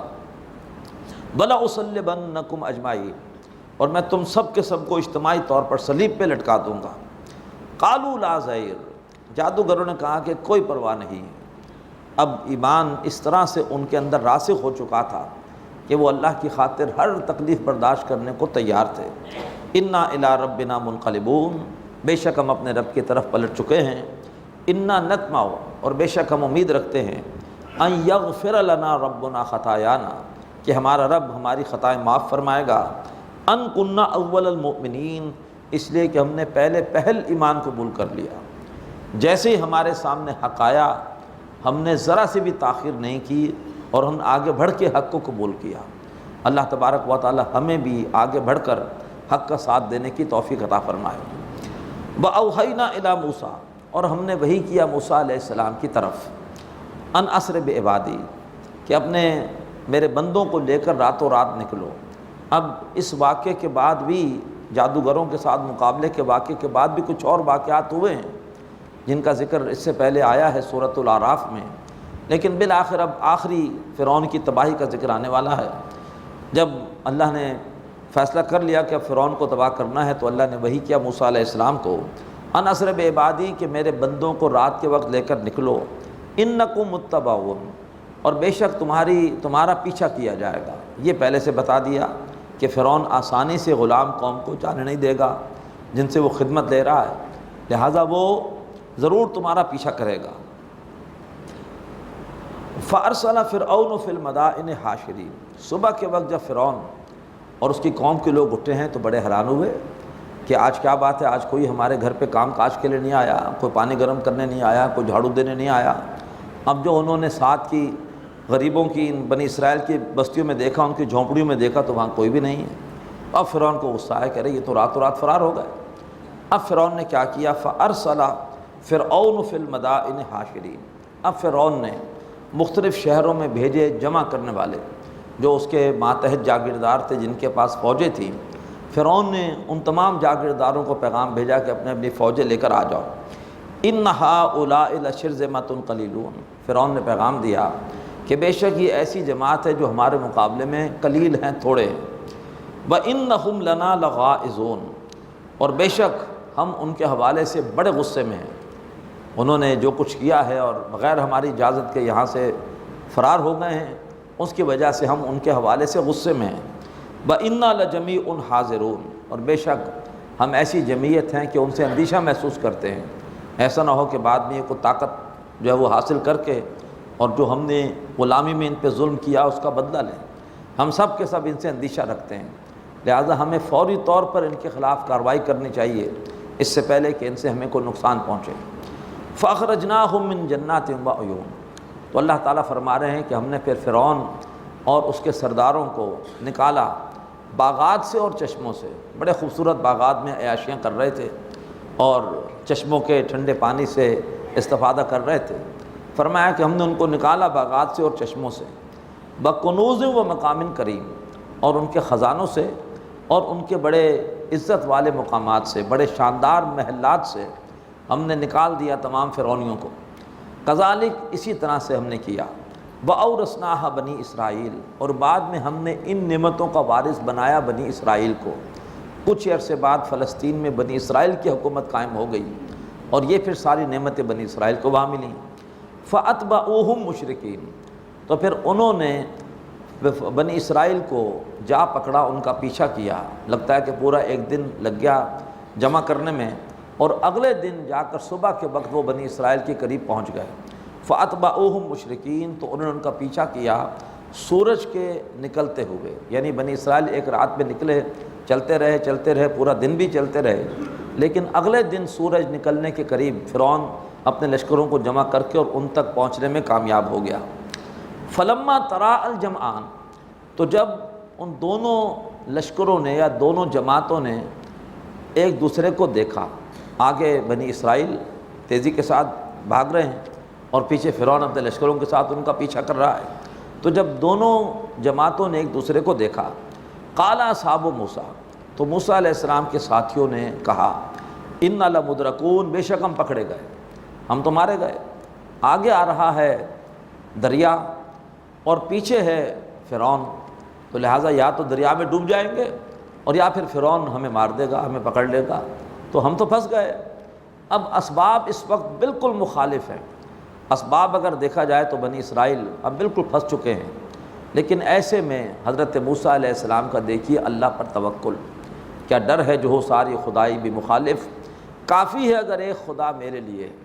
حضرت موسیٰ علیہ السلام بڑے اطمینان سے کہتے ہیں قال کلا، حضرت موسیٰ علیہ السلام نے کہا ہرگز نہیں، انا معی ربی سیہدین، بے شک میرے ساتھ میرا رب ہے، وہ ضرور میرے لیے رستہ نکالے گا۔ فاوحینا الی موسیٰ، تو پھر ہم نے وحی کیا موسیٰ علیہ السلام کو، ان اضرب بعصاک البحر، کہ اپنے عصا سے مارو اس دریا کو، فانفلقا، تو وہ دریا پھٹ گیا، فکان کل فرق کالطود العظیم، اور دریا کا ہر حصہ ایسے ہو گیا جیسے کہ ہوتا ہے کوئی بہت بڑا پہاڑ۔ اب قرآن مجید اپنی حفاظت خود کرتا ہے۔ سر سید احمد خان ہمارے بہت بڑے قومی اعتبار سے محسن ہیں، لیکن قرآن کی تفسیر میں عجیب قسم کی بوشغافیاں کی ہیں، ہر جگہ معجزے کی عقلی توجیہ کی ہے۔ تو یہاں بھی ان کی توجیہ ہے کہ نہیں، وہ ذرا دریا میں جزر تھا تو موسیٰ علیہ السلام اور ان کی قوم نکل گئی، اور جب فرعون اس کا لشکر آیا تو دریا میں مد آ گیا، اس کی دریا کی پانی کی سطح بلند ہو گئی اور وہ غرق ہو گئے۔ قرآن مجید کہتا ہے کہ نہیں، دریا پھٹ گیا اور اس کے دونوں حصے بڑے بڑے پہاڑ بن گئے۔ یہ ہے معجزہ، ورنہ پانی اپنی سطح برقرار رکھتا ہے، پانی کا پہاڑ کبھی نہیں بن سکتا، لیکن اللہ تعالیٰ جو چاہے سو کرے، پانی جو کچھ کرتا ہے اللہ کے حکم سے کرتا ہے۔ فرمایا پانی کے دونوں حصے ایسے ہو گئے جیسے کہ ہوں بڑے پہاڑ۔ وَأَزْلَفْنَا ثَمَّ الْآخَرِينَ، اور پھر ہم نے قریب پہنچا دیا وہیں پر پچھلوں کو بھی، یہ داخل ہوئے اس جو ہے وہ راستے پر جو پانی کے پھٹنے سے بنا تھا، تو پیچھے پیچھے فرعون بھی قریب پہنچ گیا اپنے لشکر کے ساتھ۔ وَأَنْجَيْنَا مُوسَىٰ وَمَن مَّعَهُ أَجْمَعِينَ، تو ہم نے بچا لیا موسیٰ کو بھی اور جو بھی ان کے ساتھ تھے سب کے سب کو۔ ثُمَّ أَغْرَقْنَا الْآخَرِينَ، اور پھر جو دوسرے تھے ہم نے انہیں ڈبو دیا، غرق کر دیا۔ إِنَّ فِي ذَلِكَ لَآیَةً، بے شک اس میں ہے ایک نشانی۔ وَمَا كَانَ أَكْثَرُهُم مُؤْمِنِينَ، مگر پھر بھی ان میں سے اکثر ایمان نہیں لائیں گے۔ وَإِنَّ رَبَّكَ لَهُوَ الْعَزِيزُ الرَّحِيمُ، اور بے شک ہے نبی آپ کا رب زبردست ہے، نہ ماننے والوں کو فوری سزا دے سکتا ہے۔ الرحیم، لیکن وہ رحیم بھی ہے، رحم کرنے والا ہے، مہلت دینے والا ہے، اصلاح کے لیے گنجائش دیتا ہے، مہلت دیتا ہے۔ اب اس کے بعد حضرت ابراہیم علیہ السلام کا تذکرہ۔ وَاتْلُ عَلَيْهِمْ نَبَأَ ابراہیم، اے نبی ان کے سامنے حضرت ابراہیم علیہ السلام کی خبر بیان کیجیے۔ اذ قال لأبیہ وقومہ ما تعبدون، یاد کرو جب کہ انہوں نے کہا تھا اپنے والد اور اپنی قوم سے کہ تم کس کو پوچھتے ہو؟ قالوا نعبد اصناما، انہوں نے کہا کہ ہم بتوں کو پوچھتے ہیں۔ فنظل لها عاکفین، اور ہم سارا دن ان کے سامنے اعتکاف کرتے ہیں۔ اعتکاف کے دو حصے ہیں، ایک ہے دنیا سے کٹ جانا اور دوسرا ہے اللہ تعالیٰ سے جڑ جانا۔ تو وہ دنیا سے کٹ جاتے تھے اور اپنی پوری توجہ کرتے تھے اپنے بتوں کی طرف، یہ ان کا اعتکاف تھا۔ اللہ تعالیٰ ہمیں بھی اعتکاف پوری روح کے ساتھ ادا کرنے کی توفیق عطا فرمائے۔ 10 دنوں میں دنیا کو بالکل بھول جائیں اور اپنی ساری توجہات اللہ کی طرف اور دین کی طرف وابستہ کر لیں۔ اللہ ہمیں اسی طرح اعتکاف کی توفیق دے۔ فرمایا انہوں نے کہا کہ ہم ان بتوں کی پوجا کر رہے ہیں اور ہم سارا دن ان کے سامنے بیٹھے ہوئے اعتکاف کرتے ہیں، یعنی سارا دن ان کے سامنے بیٹھ کر اور مراقبہ کرتے ہیں۔ قال هل يسمعونكم اذ تدعون، حضرت ابراہیم علیہ السلام نے کہا کیا وہ تمہاری بات سنتے ہیں جب کہ تم ان کو پکارتے ہو؟ او ينفعونكم او يضرون، یا وہ تمہیں فائدہ دیتے ہیں یا نقصان پہنچاتے ہیں؟ قالوا بل وجدنا آباءنا كذلك يفعلون، انہوں نے کہا کہ ہم نے اپنے باپ دادا کو پایا کہ وہ اسی طرح کرتے تھے اور لہٰذا ہم انہی کے طریقے کی پیروی کر رہے ہیں۔ قال افرأيتم ما كنتم تعبدون، ابراہیم علیہ السلام نے فرمایا کیا تم دیکھتے ہو کہ تم جن کی عبادت کرتے ہو، انتم وآباؤکم الاقدمون، تم بھی اور تمہارے اگلے باپ دادا بھی، پچھلے باپ دادا بھی جن کی عبادت کرتے تھے، فإنہم عدو لی، تو بے شک وہ سارے میرے دشمن ہیں، الا رب العالمین، سوائے تمام جہانوں کے رب کے۔ صرف رب العالمین تمام جہانوں کا رب حقیقی معبود ہے، وہ میرا خیر خواہ ہے، وہ واقعتاً مجھ سے محبت کرنے والا ہے، میری مصلحت کا مجھ سے بڑھ کے جاننے والا ہے، باقی اس کے علاوہ تم جن جن کو پوج رہے ہو وہ سارے کے سارے میرے دشمن ہیں، اس لیے کہ ان کی پوجا سے میرا حقیقی رب ناراض ہوتا ہے، اور اگر حقیقی رب ناراض ہو گیا تو میری دنیا بھی خراب، میری آخرت بھی خراب۔ تو سوائے رب حقیقی کے باقی تمام معبود میرے دشمن ہیں۔ اب اس کے بعد کیسی پیاری اللہ تبارک و تعالیٰ کی معرفت بیان ہو رہی ہے حضرت ابراہیم علیہ السلام کی زبان سے، کیا اللہ تبارک و تعالیٰ کی وہ تحسین کر رہے ہیں۔ فرمایا الذی خلقنی فہو یہدین، رب العالمین وہ ہے، میرا رب وہ ہے کہ جس نے مجھے بنایا اور اسی نے مجھے ہدایت دی، والذی هو یطعمنی ویسقین، وہی ہے جو مجھے کھلاتا بھی ہے اور جو مجھے پلاتا بھی ہے، وَإِذَا مَرِضْتُ فَهُوَ يَشْفِينِ، اور جب میں خود بیمار ہوتا ہوں تو وہ مجھے شفا دیتا ہے۔ یہ نہیں کہا کہ مجھے بیمار کرتا ہے، میں اپنی بے احتیاطی کی وجہ سے جب بیمار ہو جاتا ہوں وہ اللہ تبارک و تعالیٰ مجھے شفا دیتا ہے۔ وَالَّذِي يُمِيتُنِي ثُمَّ يُحْيِينِ، اور وہی تو ہے کہ جو مجھے موت دے گا اور جو مجھے پھر زندہ کرے گا۔ وَالَّذِي أَطْمَعُ أَن يَغْفِرَ لِي خَطِيئَتِي يَوْمَ الدِّينِ، اور وہی تو ہے کہ جس کے بارے میں امید رکھتا ہوں کہ وہ بدلے کے دن میری خطاؤں کو، میرے گناہوں کو معاف فرما دے گا۔ رب حب لی حکما والحقنی بالصالحین، اے میرے رب مجھے حکم یعنی مجھے شریعت کے احکامات کا فہم عطا فرما، والحقنی بالصالحین، اور مجھے اپنے نیک بندوں کے ساتھ شامل کر دے، دنیا میں بھی مجھے نیک بندوں کی صحبت اور رفاقت حاصل ہو، اور مرنے کے بعد بھی میری روح عالم علیین میں نیک لوگوں کے ساتھ ہو، اور قیامت کے دن میں میرا سارا معاملہ صالحین کے ساتھ ہو۔ بڑی جامع دعا ہے، رب حب لی حکما والحقنی بالصالحین واجعل لی لسان صدق فی الآخرین، اور اے اللہ بعد والوں میں میرے لیے سچائی کا بول جاری کر دے، یعنی بعد والے بھی میرا ذکر اچھے انداز سے کریں، میں کوئی ایسی روایت چھوڑ جاؤں کہ اس کی پیروی ہوتی رہے، میں کوئی ایسی نیکی کر جاؤں کہ صدقہ جاریہ بن جائے، اور بعد والے بھی میرا ذکر اچھے الفاظ سے کرتے رہیں۔ تو یہ جو ہے وہ نیت کی بات ہے۔ اگر تو کسی کی نیت یہ ہو کہ لوگ میری تعریف کریں اور خدا نخواستہ اس میں دکھاوا مقصود ہے تو یہ وہ چیز ہے جو نیت کے اعتبار سے غلط ہے، اور اگر یہ ہو کہ نہیں میں کوئی ایسا کام کر جاؤں، اللہ مجھ سے کوئی ایسا کام کرا دے کہ وہ بعد میں بھی لوگ اس کی تحسین کریں، اس پر عمل کریں، اور میرے لیے وہ صدقہ جاریہ بن جائے، میرے لیے آخرت کا توشہ بن جائے، تو ایسی سوچ، ایسی نیت یہ لائق تحسین ہے۔ تو کوئی ابراہیم علیہ السلام کو دکھاوا نہیں چاہ رہے، کوئی ریاکاری نہیں چاہ رہے، بلکہ چاہتے ہیں کہ ایک ایسی زندگی چھوڑ کر جائیں کہ جو بعد والوں کے لیے بھی ایک نمونہ ہو، اور بعد والے بھی اس زندگی، اس روش کی پیروی کریں، اور بعد والے بھی اس پر عمل کر کے حضرت ابراہیم علیہ السلام کا اچھے انداز سے نام ملے اور ان کے لیے صدقہ جاریہ بن جائیں۔ تو واجعل لی لسان صدق فی الآخرین واجعلنی من ورثۃ جنت النعیم، اور اے اللہ مجھے نعمتوں والی جنت کے وارثوں میں شامل فرما دے۔ واغفر لابی، اور میرے والد کی بخشش فرما دے، انہ کان من الضالین، کہ بے شک وہ گمراہوں میں سے ہے۔ جب تک والد کا انتقال نہیں ہوا تھا امید تھی کہ شاید والد ہدایت پر آ جائے، توحید پر آ جائے، لیکن جب والد بدنصیب حالت شرک میں مرا تو پھر ہم نے پڑھ لیا